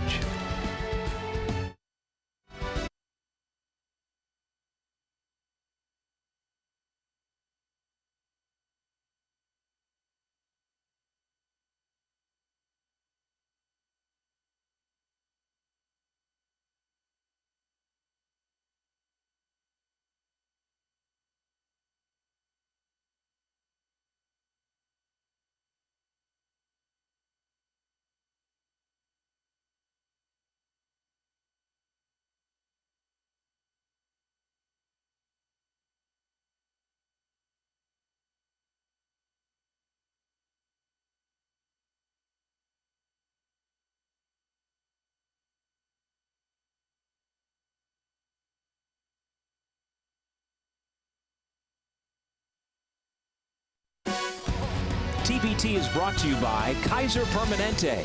Quality healthcare, affordable coverage. A beautiful night in Baltimore and an amazing game here at Copeland State University. 53-50 as Team Challenge ALS takes on Scarlet and Gray, the Ohio State alumni squad. I am here with John Frates, Pete Frates' father. John, this team, the Team Challenge ALS, was started by your son's roommate, Sean Marshall, to help support him and to fight ALS. What has that type of support from this squad meant to you, your son, and your family? Yeah, it really means everything to us. On the 3-year anniversary of the largest viral sensation in history, the ALS Ice Bucket, the fact that MLB right now is pushing an initiative for home health care in Pete's honor, and to witness this great athleticism from one of his best friends and fellow captains at Boston College, Sean Marshall, it's such a touching moment. Tribute to our family, to Pete, and all those suffering from ALS. Where does Pete find the strength? From the ALS Bucket Challenge to the way he lives his life and all the causes he's involved in, despite battling this horrible disease, how does he do it? You know, I think what happens is we're a social family. Pete's always been a connector, so he networked so well. So when he told me that, yeah, I played with this guy, I shot hockey with that guy or whatever, I was amazed when people started doing the Ice Bucket Challenge and started shouting out his name. So it was true. It was all, just all because of Pete's connection. So my life lesson that I learned from my own son is stay connected, stay in the game, stay involved. Wise words for all of us. John, thank you so much, and thoughts and prayers are with you and your family. Thanks. Great game, and let's go Team ALS. Such an inspiration, Doug, that's for sure. No doubt about it. Thank you, Jen, and thank you very much for John stopping by. He happened to be down in D.C. Yesterday, and so why not come to Baltimore and support the team in person? Absolutely. We wanted to do the bucket challenge right here at courtside, but our producer thought we might get electrocuted. Well, it's a great thing that Sean Marshall and his teammates are doing, dedicating $250,000 if they win on Thursday night out of the $2 million prize to Pete Frates and for research to fight ALS. They've got themselves a 3-point lead over the Ohio State alumni team, Scarlet and Gray. 7.5 minutes to go. I'm sorry, Doug. Aaron Kraft is still sitting. I'm a little surprised. I think you got to roll the dice soon if you're Scooney Penn. Well, Fran, back when you were the head coach at Manhattan and St. John's and New Mexico, and you found yourself in a situation like this, in terms of one of your key players in foul trouble, was everyone different, every situation different in how you handled it? Yes, it's feel. It's feel. And down 3, even though the game is still close, I think you got to trust Aaron Kraft that he's smart enough that he's not going to foul. And I do think you need his energy out there. Well, it's been 10 minutes now of game time since that man was on the floor. If you're just joining us, he picked up 4 and 5. His 4th and 5th fouls very quickly. So he's been a spectator. And he sees himself up on the Jumbotron, knows the storyline and knows what's on the line, because the winner of this game tonight will play for the championship and the $2 million prize Thursday night on ESPN. Now, Aaron Kraft has himself a trip overseas on Sunday to get back with his Monaco team. And he would love to have both his pockets filled with cash for the flight. So, it's going to be a quick turnaround. Why not be $150,000 richer? He's going to have to call his accountant if he does win. Both teams, neither team in foul trouble just yet. It was funny, during practice while we were here yesterday, Fran, each of the players were met by TBT officials. They all had to fill out their W-9s. It's depressing because 3 of those sets of W-9s are going right into the garbage basket. Austin Day now with 18 points. Lead stretches back to 5, under 6.5 to go, and Kraft now heads toward the scorer's table. And I would have brought him in a little bit early. Diebler off the bounce, left it short. Nate Miller, the broad-shouldered 6'4" native of Springfield, Ohio, finds Sullinger for 2. Now that nice drive drew the second defender, and Sully got open easily inside. Sullinger's been the leader scoring and rebounding wise in TBT for Scarlet and Gray, averaging 14.5 points, 9 rebounds. Tonight he's at 17 and 7. A triple for Casper Ware. That's tricky right there because you can't go under the screen because they'll turn and re-screen, but Jared Sullinger needed to show just a little bit higher. A little too cautious. That's the third all-time leading scorer in Long Beach State history you're not going over the screen on. And the only guys higher on the list also played in the NBA. Sullinger. And the whistle comes. You're going to leave me hanging? It's not Eddie Ratliff, is it? Lucius Harris. Lucius Harris, who played for Seth Greenberg. And Michael Wiley. Mike Wiley, yeah. And so then number 3 on that all-time Long Beach State list, Casper Ware with 1841. Don't forget Brian Russell, and then back in the Jerry Tark days in the early 70s, there were the Pondexters and Eddie Ratliff as well. Glenn McDonald played for the Boston Celtics. I saw Long Beach State in Madison Square Garden when I was in high school. Okay. Took the train in from Brooklyn, I assume. did. They had a new coach, and who took over for Jerry Tarkanian, who went out to a place called UNLV to try to start basketball there. Yep. The new coach was Lute Olson. Fight him. Don't let him set an easy one. And we will see one of Lute Olson's last Arizona recruits coming up in our nightcap here tonight. A mainstay of this tournament, Kyle Fogg. Remember that 42 points a year ago in the semis? Last year's TBT MVP. Young Mr. Fogg waiting for his chance here at Coppin State. Nice. Terrific slip and look inside. Pinckney with the field goal. Exactly right. Good read by Kevin Pinckney. He came out like he was going to screen. The defender went higher. He went low. Marshall and Pinckney make it a 6-point lead. I always said as a coach, they go low, you go high.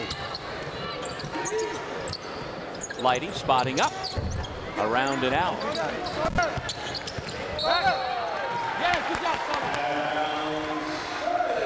Out of bounds. Watch this slip screen right here. You're going to see Pinckney start to come out. And I think what happened is Sullinger got caught wanting to get out quickly to show. Pinckney just backdoored him.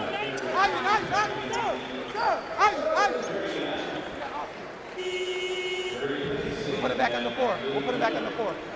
We'll put it back on the floor. So you heard Darren Collison put in Ivan Aska and say, I'll put Austin Day back in under 4. So giving his big man a little blow here. Nice job to sneak through the defense and get himself positioned inside. Leon Rogers earns himself a trip to the line. He might have snuck through the defense, but he was not going to sneak that ball into the basket. No. He got hammered. And a smart foul right there. Make him go to the line, as you mentioned, and earn it. Columbus native, Northern Illinois University. Has played around the world, the oldest player on this team. And that foul was on Ivan Aska, his 4th. You think of Columbus basketball in recent years, Trey Burke, Jared Sullinger, young man up at Michigan State, Nick Ward, terrific player at Harvard, Seth Towns. Yeah. Going to be a great player who does work at Ohio State and wears some of those Buckeye guys out. Look where he shoots the free throw from, 17 feet. Does he get any extra points for that? No, but as long as he makes them. By the way, these teams shoot it at 77 and 78% from the line. Interesting to keep in mind down the stretch. And by the way, Austin Day sat for exactly 1 second. Casper Ware for 3. Remember, he's been quiet, but he's been picking his spots. This matches the largest lead. The Scarlet and Gray club continues to struggle from the perimeter, Fran. They do, and luckily Jared Sullinger's done a good job on the glass. But again, Challenge ALS is going to make the big fella shoot him at the line and earn him.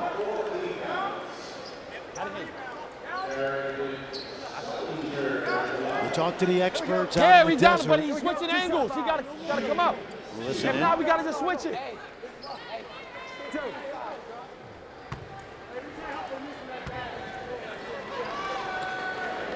You know, I didn't talk to my man Brent Musburger today, but I did check with the experts out in the desert. And, okay. And the Buckeyes were, you know, serious favorite in this game. Yeah. But what you and I know, we've watched this Challenge ALS team, is not only do they have 4 NBA players former, they've got good, solid overall talent. And they've got as much motivation as anybody in this tournament.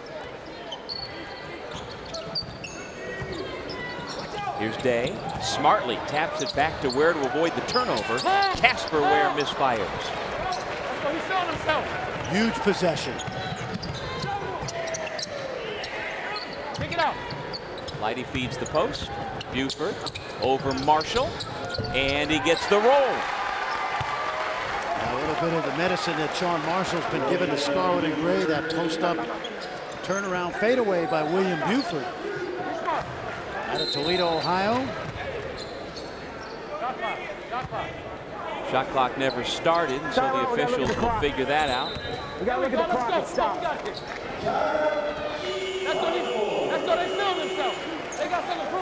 We'll take a break with 3:21 remaining as these two teams battle, Fran, for a spot in Thursday's championship that'll have $2 million on the line. Who's going to win? We'll find out soon.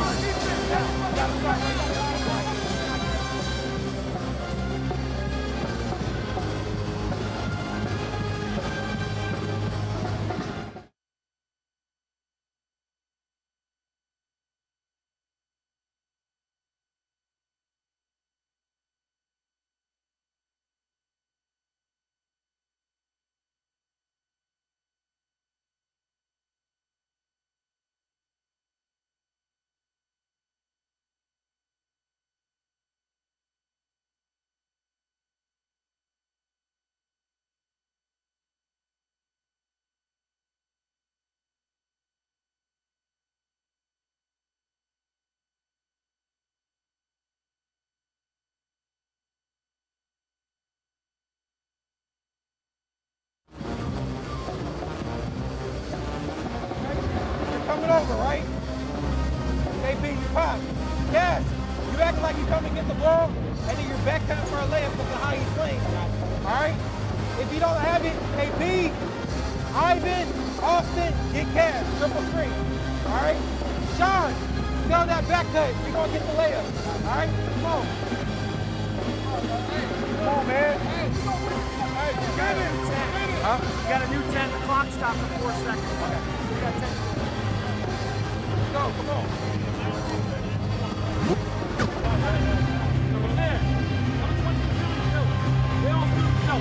Right here, right out here, on the defensive side, let's pop it up. That's what we do. We the best defensive team this week.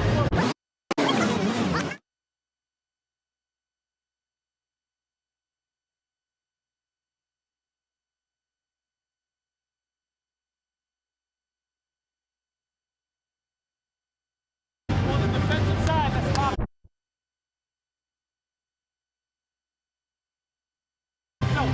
Right here, right out here, on the defensive side, let's pop it up. That's what we do. We the best defensive team this week. It's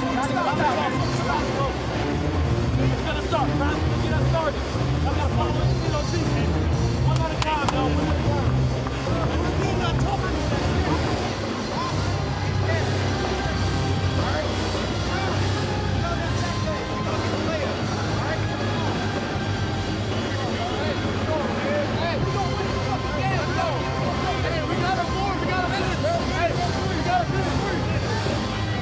It's not the X's and O's. It's the Jimmies and the Joes down the stretch.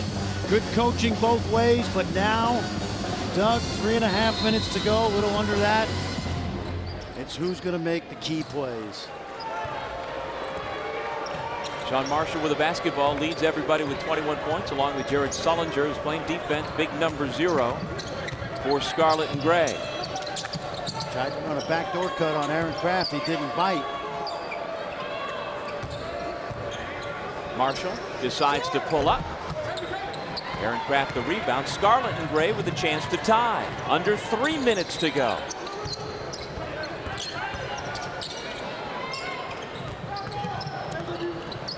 Kraft. And we're deadlocked at 63. Terrific ball movement that time. Rogers, Whitey, good ball movement. Aaron Kraft knocked down the casual three. Friend, that's our 9th tie. We've had 7 lead changes. Neither side is led by more than 7.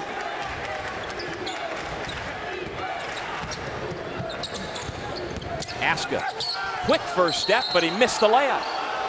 And the foul is called against Sullinger. Watch the ball movement on the other end. Watch Scarlet and Gray. Inside, outside, drive, kick, and Kraft knocks it down.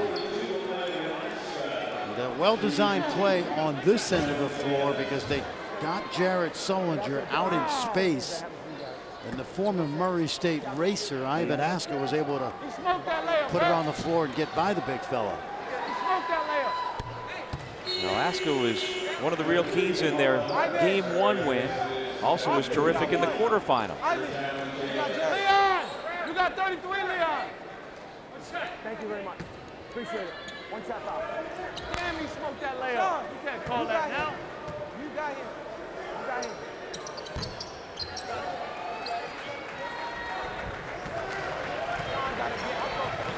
Well, let's go back about 5 years, 6 years. Buckeyes, who do they go to? How about Sullinger? They tried. Yep.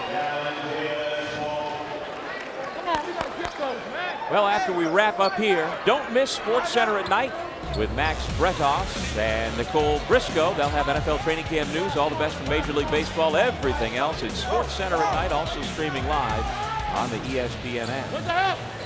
With Fran Fraschilla and Jen Hale, I'm Doug Sherman in Baltimore, Maryland at Coppin State University, our first semifinal of the basketball tournament. Day blocked. Shot clock continues to wind down. Ware gets it back to Day. Blocking foul, Sullinger. Well, I'd like to see that again. Was he in the restricted area? Because I thought he was set. Let's take a look right here. There's the fadeaway. And watch Aaron Day gets to the basket. He might have slid to the left, and that's why they called it. Jared Sullinger came over to us. He wants to know what the verdict is. He's not happy. What do you want me to say, Sully? Anything you want. Well, on his third foul a minute ago, he willingly raised his hand and said it was me. Yeah. On number 4, not so much. If they got him for sliding at the very last second.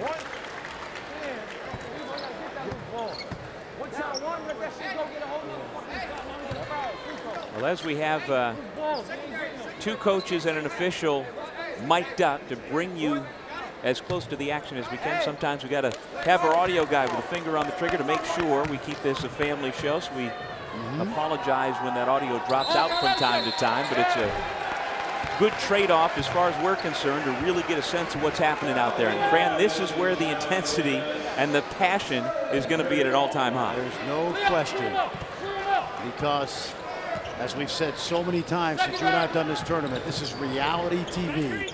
The pressure, the money. Off the lane violation, Scarlet and Gray has it back. Sullinger will head to the line with a chance to retie the ball game. Well, a better time that time by Scarlet and Gray to feed the post and make sure the big fella got the ball in good position. Exactly, and what he's done a pretty good job of tonight is recognize where the help is coming from. And if it comes, he'll kick it out, but if it's late, he might as well just go to work. Sullinger 8 for 9 at the line. Now 8 for 10. You know, everybody back in Columbus and around Central Ohio is hanging on every single shot. They love their Buckeyes. And the Scarlet and Gray team, first time in TBT all the way in the semifinals.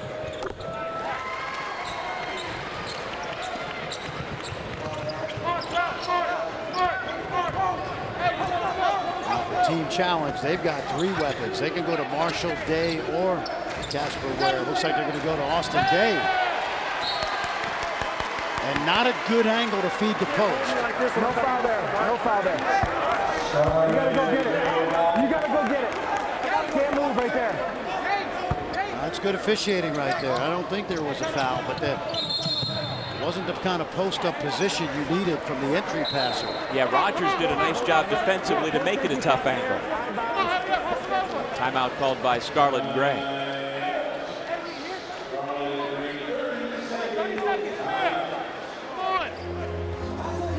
Hey, come off the push, get this fucking ball in bounds. Right now, Lighten, you got it out. 1-4 screen. Screen, pop back to it. Get the ball. In the alley, Buford in the other alley. We gotta get this ball in, get it up, and we're gonna go horns up. No, let's go horns down, Jared's side. Will, you and Jared the same side. When we get it in, we get the rebound call timeout. So Fran, explain horns down for the audience. Well, horns means they're going to put the two post players up at the elbows. Horns down to Jared's side would likely mean he's going to screen and be the roller to the basket. That's usually what we mean there, and that makes sense because they have been using him as the go-to guy. Both teams with 5 team fouls, so we'll shoot some free throws soon. One down. Let's go, down. Oh, there's the pin down and the post up. Sullinger spins baseline. Aska cuts him off. Sullinger works to the lane. Spins back to the baseline. And he'll head back to the free throw line. Good patience by the big fella.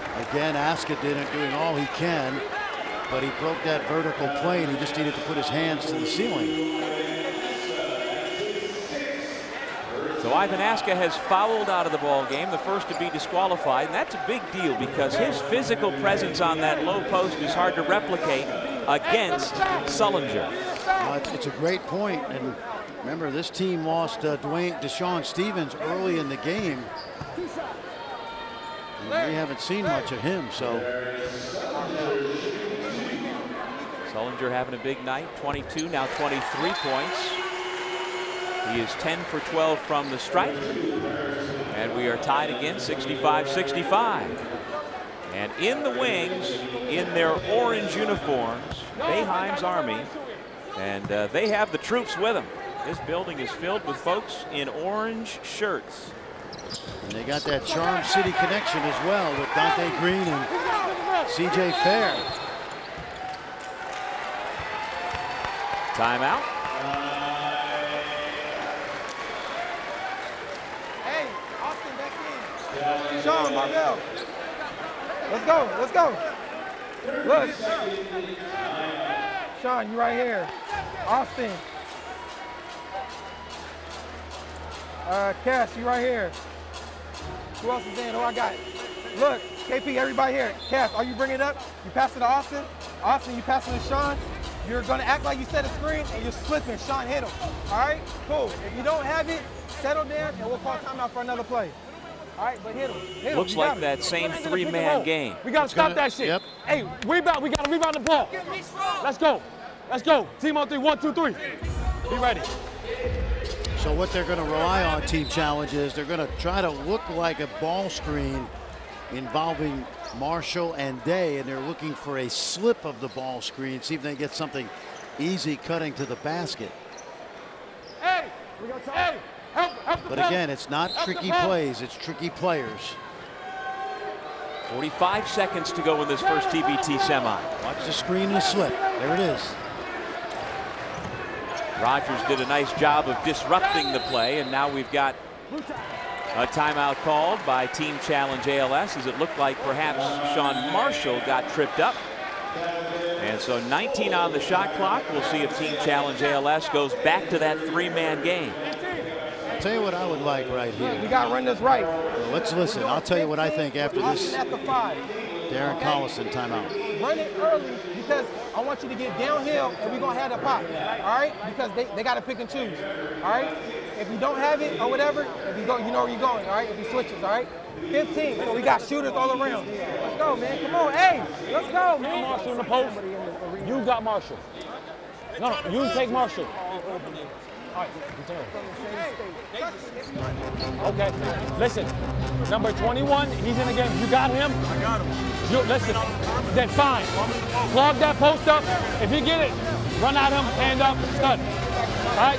We got to show jersey, clog that fucking paint up. We got to rebound, secure the rebound.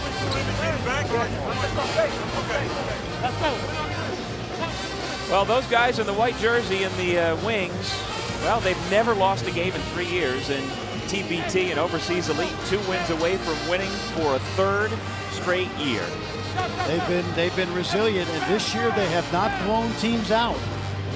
They have been in close games. That's DeJuan Blair right there, former San Antonio Spur, and part of a trio of 3 former high school teammates at Shenley High. Actually, he and Austin Day were teammates together and won NBA championship together in San Antonio. See, I would post up Sean Marshall. Oh, Aaron Kraft almost got that.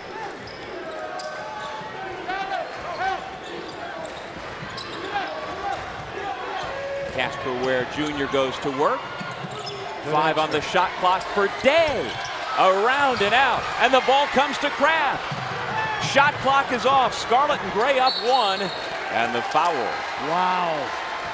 Terrific look by Austin Day. The basketball gods were not with him. Good ball movement, good rotation by the Buckeyes, and that ball spun around. David Lighty is going to go to the line. Remember, the Buckeyes 77% from the line coming in. And the oldest former Buckeye, like a veteran, knocks down the first free throw. You know, Team Challenge ALS, Fran, led 63-56 with 4:05 to go. Since that time, it's an 11-2 run for Scarlet and Gray.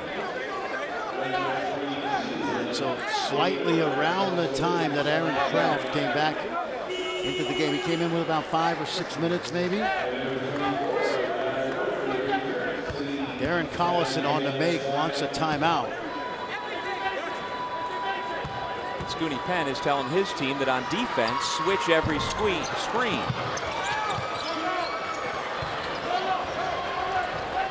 No timeout called, under 10 seconds to go. It's up to Casper Ware for the lead, and he was fouled.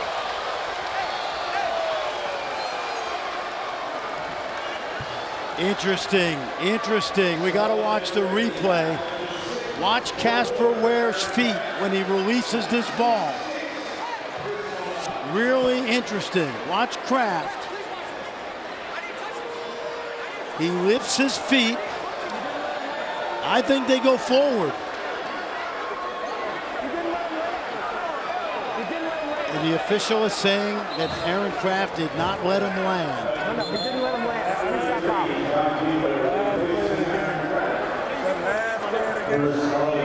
That's close. We need one right there. Jamie Lungy on the play. And so Kraft fouls out, and Ware, who is 2 for 2 at the line tonight, with a chance to put his team in front with 4 seconds to go.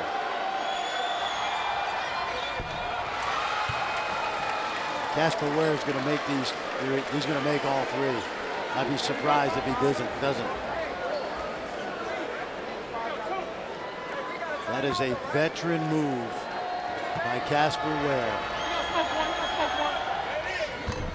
There's the miss. All right. Scarlet and Gray make substitutions. Sullinger back in. Rogers back in. Miller and Ravenel go out. Meanwhile, for Team Challenge ALS, Harris Blackwell out. Marvell Harris back in. Buckeyes have a timeout.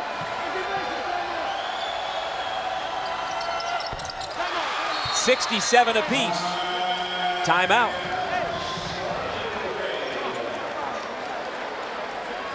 Let's go back inside both huddles.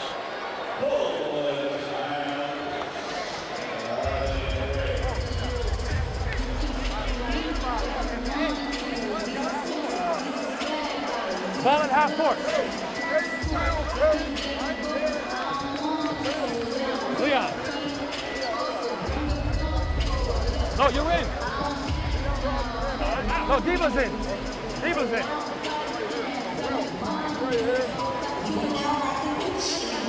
We got time. Relax, relax.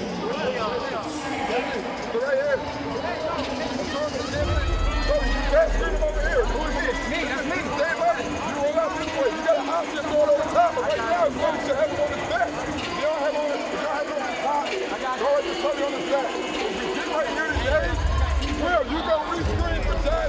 We got time. We got time. They taking it out. You up in, you're in. We got 4 seconds. Take your time. All right? Your head's going to pop first shot. Notice that. All right? Come on.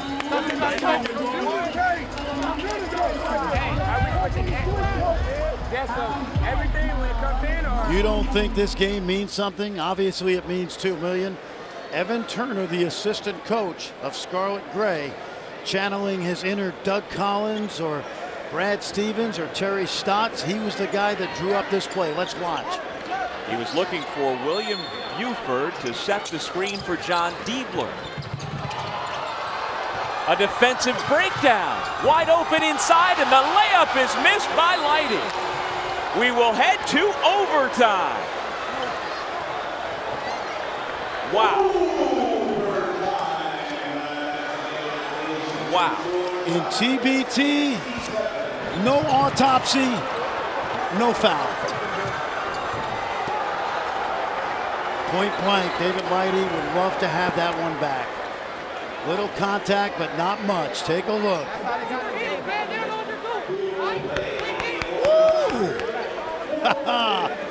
Unbelievable. Well, I was looking for the action out front. They got great action underneath, just couldn't finish the play.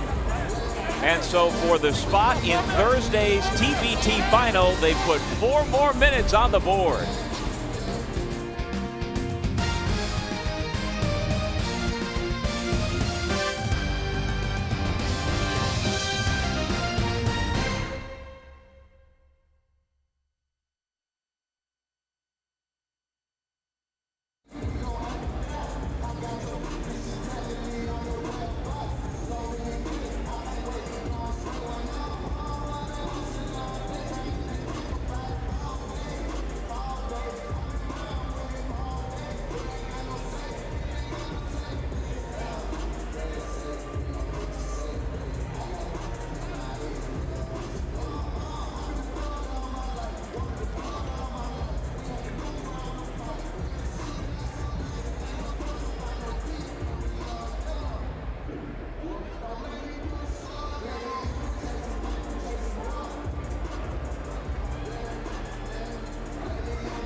Let's keep spacing. If the ball's in the post, we need movement. Back screens, cut. Sully, you got 1, 2 if they're coming. Leon, you got to move and get open. We got to get movement. Let's get a good shot to a great shot. Sean, go to work in the post, okay? Cass, after you go here, KP, clear out. Cass, after it goes in, I want you to come here, and then we're going for a flare, all right? Cool? Come on. And welcome back inside the semifinal of TBT #1. That man is fouled out, Aaron Kraft, as we head to overtime. Each side has a guy who at the end of regulation could have won it. Casper Ware missed a free throw with 4 seconds to go. David Lighty missed a layup at the buzzer that could have won it. So here are your overtime rules in the basketball tournament. Fouls don't reset.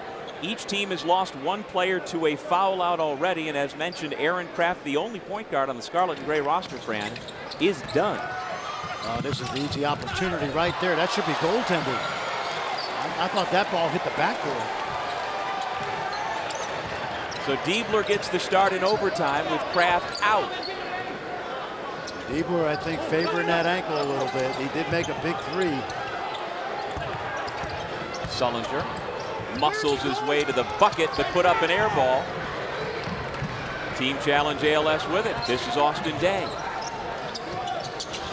Ware passed up a good shot for a great shot. Little fatigue setting in right now. Team Scarlet and Gray slow to get back and build the defense. Challenge taking advantage. And with this overtime, obviously our second semifinal is going to be a bit delayed. So if you're tuning in, hoping to see Overseas Elite and Boeheim's Army, just stay patient. He can't move his feet.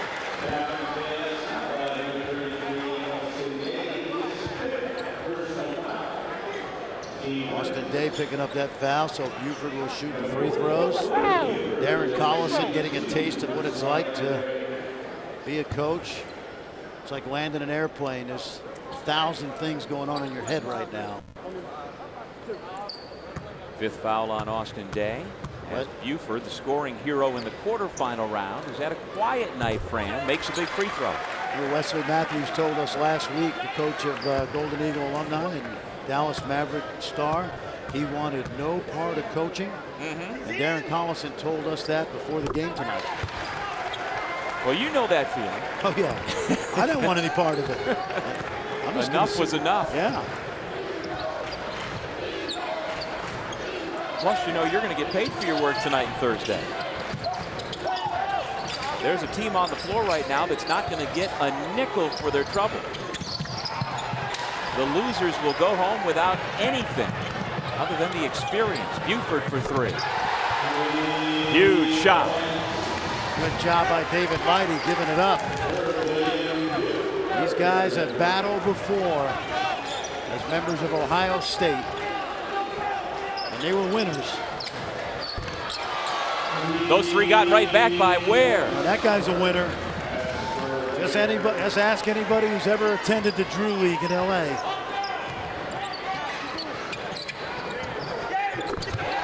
Now the shots are starting to fall.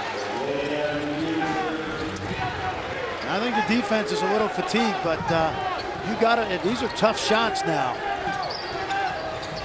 Ware uses the screen. Ware again. That time had his feet set under him and had perfect range. You saw the Scarlet and Gray fatigue again because nobody was able to come up with the loose ball that bounced on the floor.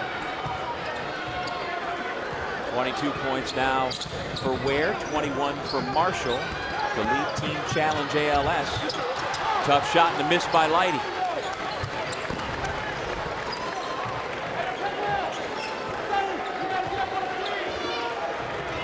Casper Ware has become Darren Collison's security blanket right now. Leave it in his hands. A little general.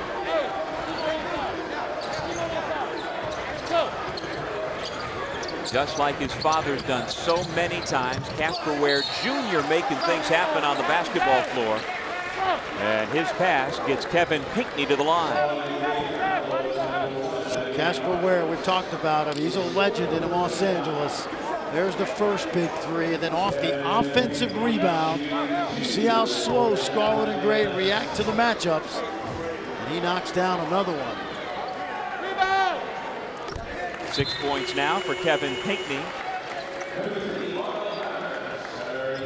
You know, just last year, Casper Ware went to training camp with the Wizards, was a late cut, and Scotty Brooks, his coach, said he is an NBA player. You know, Casper Ware has played in the league and has a lot of ability. Yeah, 16 players last season in the NBA were under 6 feet tall. Look at this. Diebler for 3. Under a minute to go in overtime. Wow, John Diebler, I think he thought he was going to get a layup, but Marshall was back underneath the basket. Don't have to foul if you're Scarlet and Gray, but your pick and roll coverage better be sound right here. There's the screen. Ware dribbled it off his foot, and the foul is called against Sullinger. Just another veteran play. You know, I don't care if it's Jared Sullinger or LaMarcus Aldridge. That's a tough play when the guy with the speed of Casper Ware is coming at you downhill and pick and roll. Well, Fran, once this ball game's over, we'll have about a 15-minute stretch between this one and our second semi between Boeheim's Army and the 2-time defending TBT champs, Overseas Elite.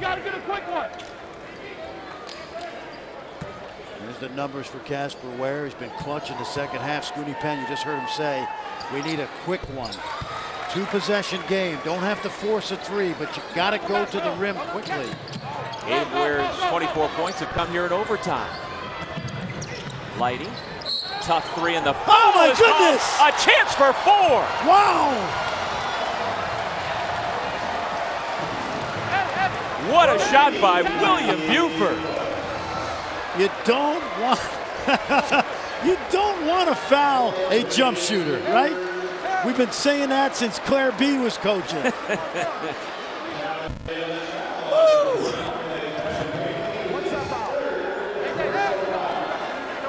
Oh, Kevin Pinckney can't believe it. I don't need to ever see it again. It's a foul. Heard the official say definitively, I don't need to see it again. I know that was a foul, and I know that was a perfect swish off the fingertips of Will Buford. One shot. And the 27-year-old out of Libby High School in Toledo with a chance to retie the game. Unbelievable 4-point play.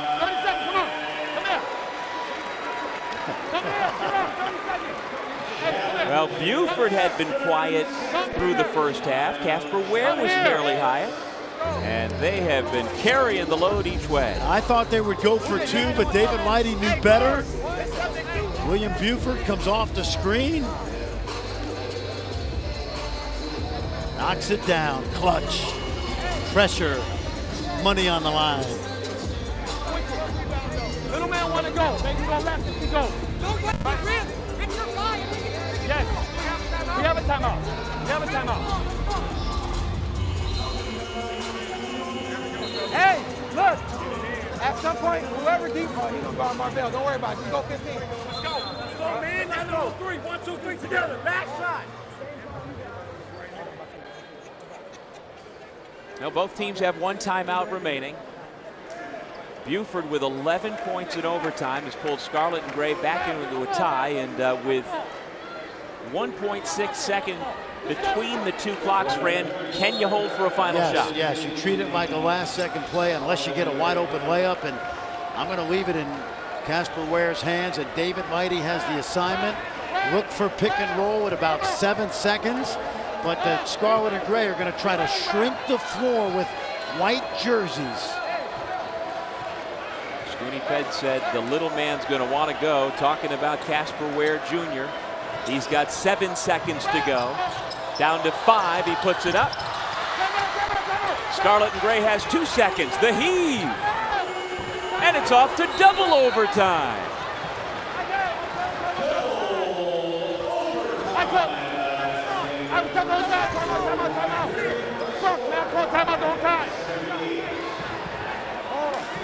I was yelling timeout the whole time. The whole time we yelling timeout. The whole time we call timeout. I got it, go ahead. I got it, go. Go sit down, I got it. Go sit the fuck, I got it, man. I'm not.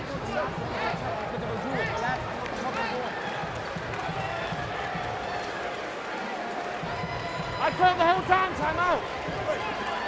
All right, listen, come on. And Scoonie's right, we heard it. He was screaming it the whole time. Yeah, and hey, come on, 4 minutes, man. You got 3 officials, you got to be alert. You have to be alert. You got to know how many timeouts each team has. Hey, come on, get in here. And you have to know be paying attention to the coach here.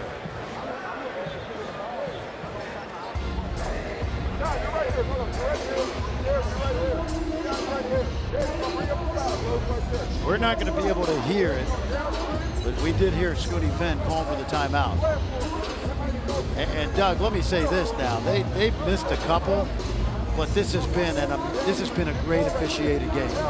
This is a hard game to do. And I also should say that we hear Scooty Penn clearly because we have him mic'd. The officials obviously are not hearing what we hear.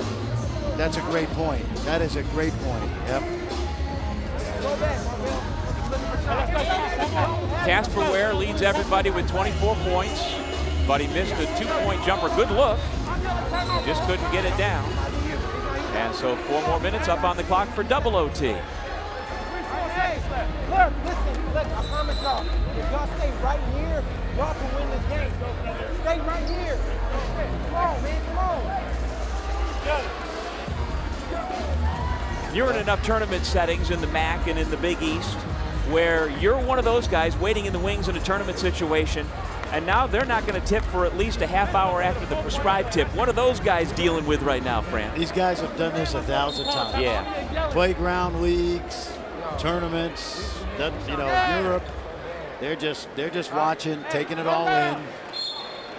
Probably gets a little more nerves kicking in. You gotta go in there. Okay, here we go.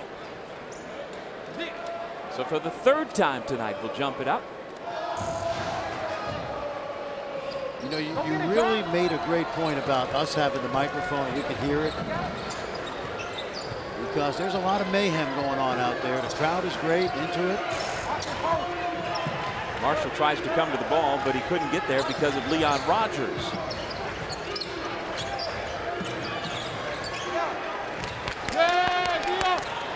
Ware has Diebler. Double team comes, gets the ball out of his hands. 5 to shoot. Day from the corner. What a beautiful set. Absolutely. Scarlet and Gray double team the ball out of Ware's hands.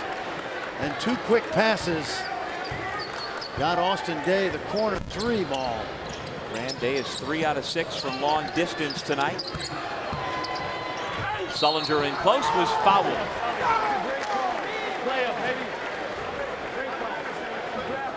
Now this is all ball movement right here. Good drift to the corner, and Day knocks it down.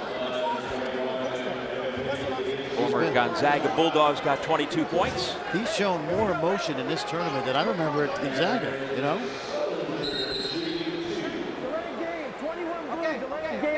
A delay of game warning called against Kevin Pinckney.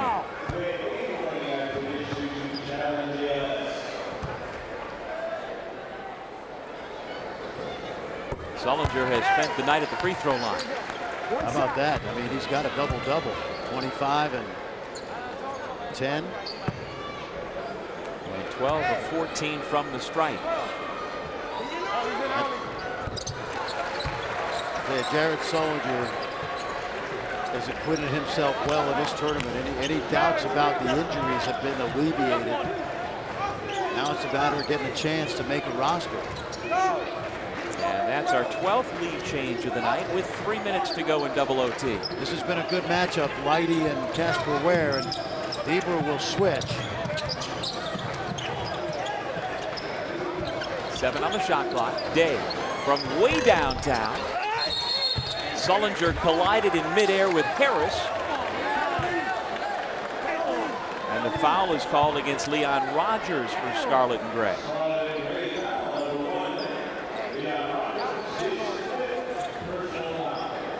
That's his 4th. Rogers has had another solid game.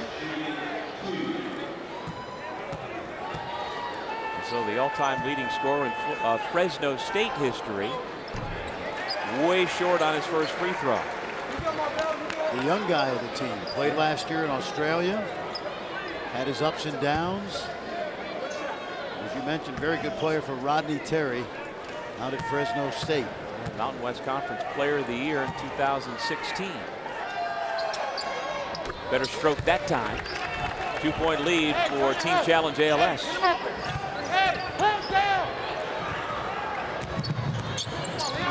Leidy at the point with Kraft having fouled out.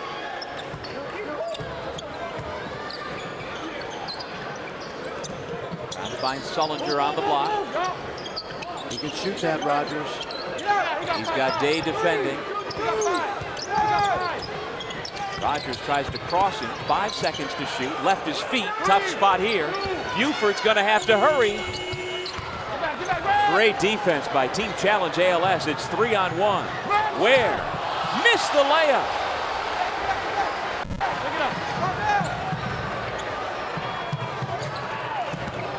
Rogers. And he's fouled by Marshall on the reach-in. Well, now you see fatigue at work because, you know, the defense is starting to slip because of the fatigue. But talk about fatigue, watch this. 3-on-1. See, when you have a 3-on-1, you got to turn it into a 2-on-1. One of those guys has got to get out of the way, and you got to split the defender. That was just sloppy basketball. And again, credit fatigue maybe to the miss. Look where Rogers shoots the free throw from.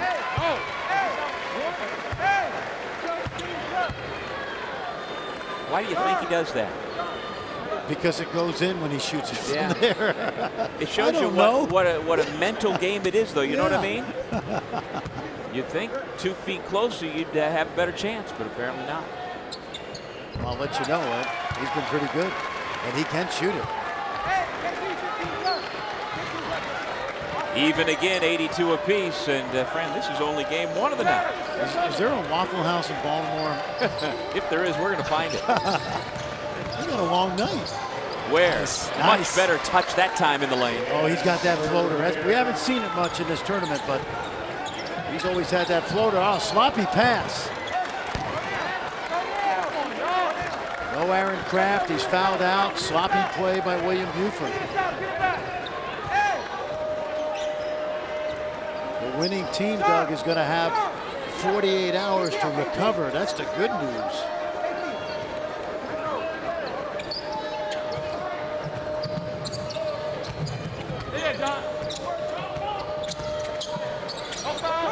Three to shoot.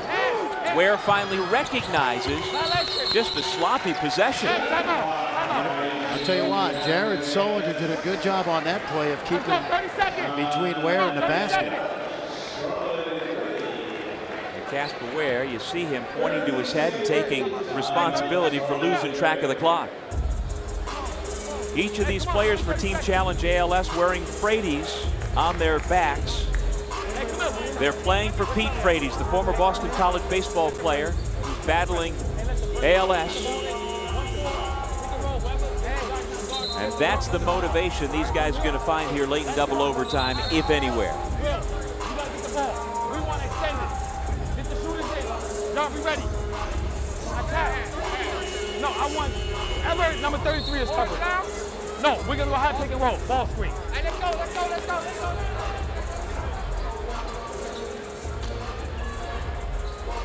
That's going to be interesting who runs pick and roll here without Aaron Kraft. Is it David Lighty?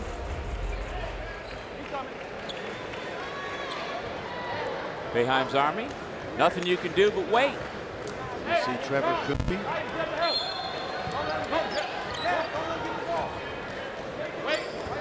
It's going to be Buford in pick and roll, looks like. Scarlet Gray has turned the basketball over 18 times, including on its last possession. Buford spins into a double team, tough shot, no. Day tied up, and the foul is called.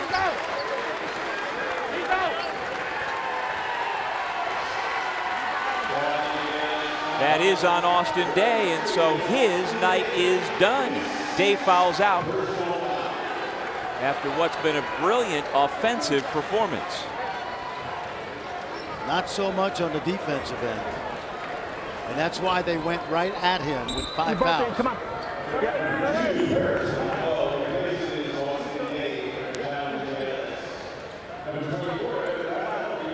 22 points goes to the bench for Team Challenge ALS.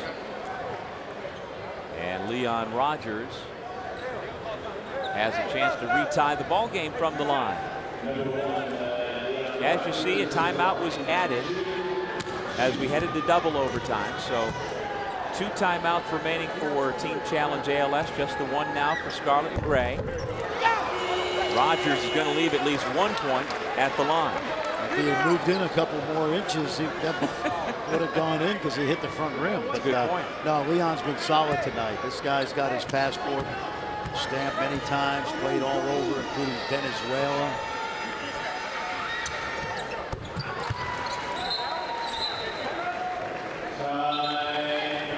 This timeout will leave Team Challenge ALS with 1.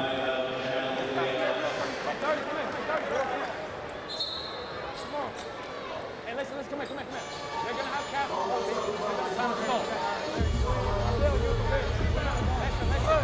Whoever I tell, whoever's coming with the big guy. Marvell, look, we don't get the ball inside. Look, just at Cass, end of the ball, Marvell, I want you here. We're waiting for the last shot. Set the screen, we're going that deeper. All right, come on. Side right here. Larry, you take it out. Hey, you get Fran, don't you kind of wish Darren Collison, Scooney Penn, or Evan Turner could check themselves in? Oh, they would love to. Scooney told us yesterday that he could give him a few minutes, but you gotta stay. Too late. Go. and this guy certainly can. Come on. So what you got right here is discouraging. Turn straight on. Don't let him throw it out here. You need a stop. They're coming this way. If you're Scarlet and Gray. Deflect it. Scooney Penn should remind the officials that he does have 1 timeout left.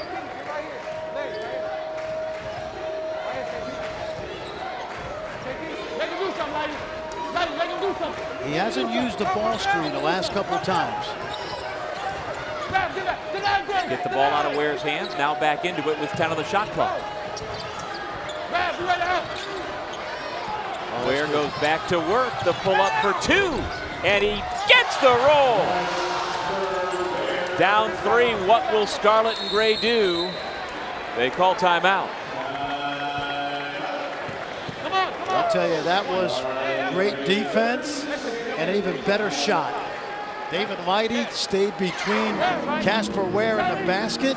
Take a look. This is really solid D. But watch Casper Ware just looking to create a little separation. And then the soft touch, the soft ribs here at Coppin State. He gets his 3rd 28-point. Boy, is he fun.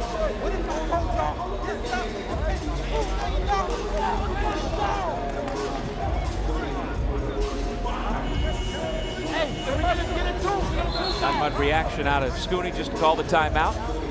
So now if you're Scarlet and Gray, do you anticipate going for 3 or 2? Well, if it's me, I always try to get the quick 2. A lot of time left. We'll be able to hear. I would always, the percentages, the quick 2, you'll get it, then you set up your press, you foul, and you turn it into another 1-possession game. But you got shooters out there and guys who've made big shots.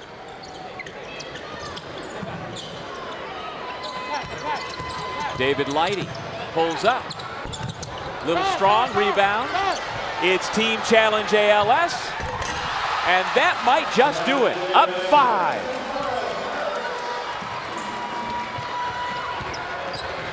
Buford for 3.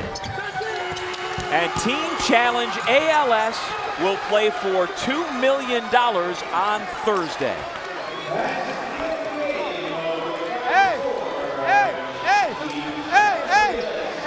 Hey, be respectful. Let's go. Come on, let's go. We good. Come on. We good. Austin, get back. Let's get back. We good. We all right.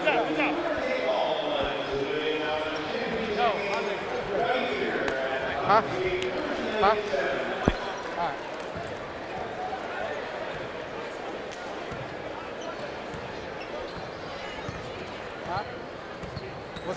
Well, for Team Scarlet and Gray, their first foray into TBT ends in the semifinal round, but it took double overtime, Fran, to get them out. Amazing game. A lot of great plays on both sides. And what do we always say? Reality TV on a basketball court. Fran, here comes your favorite tradition of TBT. Where's my guys at the NCAA? This would be a great thing to do at every NCAA tournament site. Yeah, now that you've gotten to the championship, even though Austin Day 6'11", he still might need that ladder. No, he can get there. He moved the ladder saying, I got it.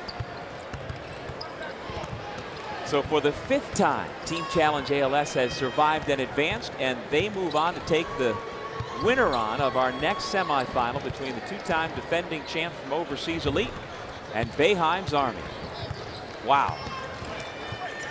This tournament is so much fun, Doug, because the level of play is high, the emotions run high. By the way, how about the great job there at the end of the game?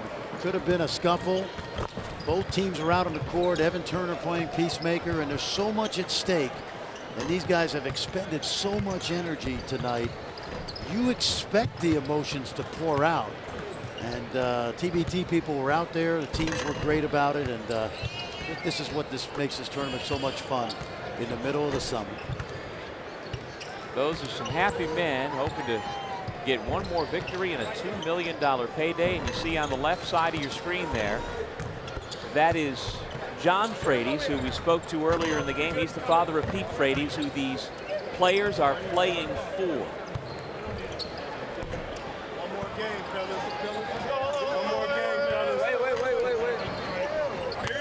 Got to wait for somebody to get there. Can't take the team picture without.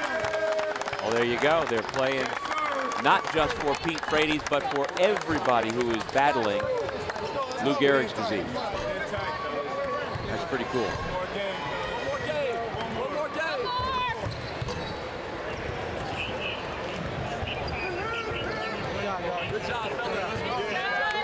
Pretty good stuff, Fran.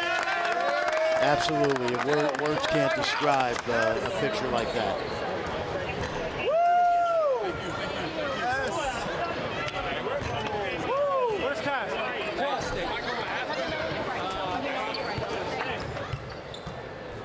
Kyle Fogg has led Overseas Elite onto the floor. Eric Devendorf, the emotional heart of Boeheim's Army. Let's go over to the winning head coach of our first semifinal, standing by with Jack. Indeed. Thanks so much, Doug. Here with Darren Collison. Coach, wow, double overtime. Your team had to persevere and overcome Jared Sullinger and this Ohio State alumni team. What was the key? The key? There was no key to that. You know, it was just fun, excitement, basketball. I felt like both teams, you know, gave it all they got. Respect to that coach and that team. That's a well-coached team. But, you know, the way Casper, Sean, you know, my leaders stepped up was flat out amazing. You know, they stuck with it mentally, and that was the biggest thing. You know, we could have dropped our heads when things wasn't going our way, but we stuck with it.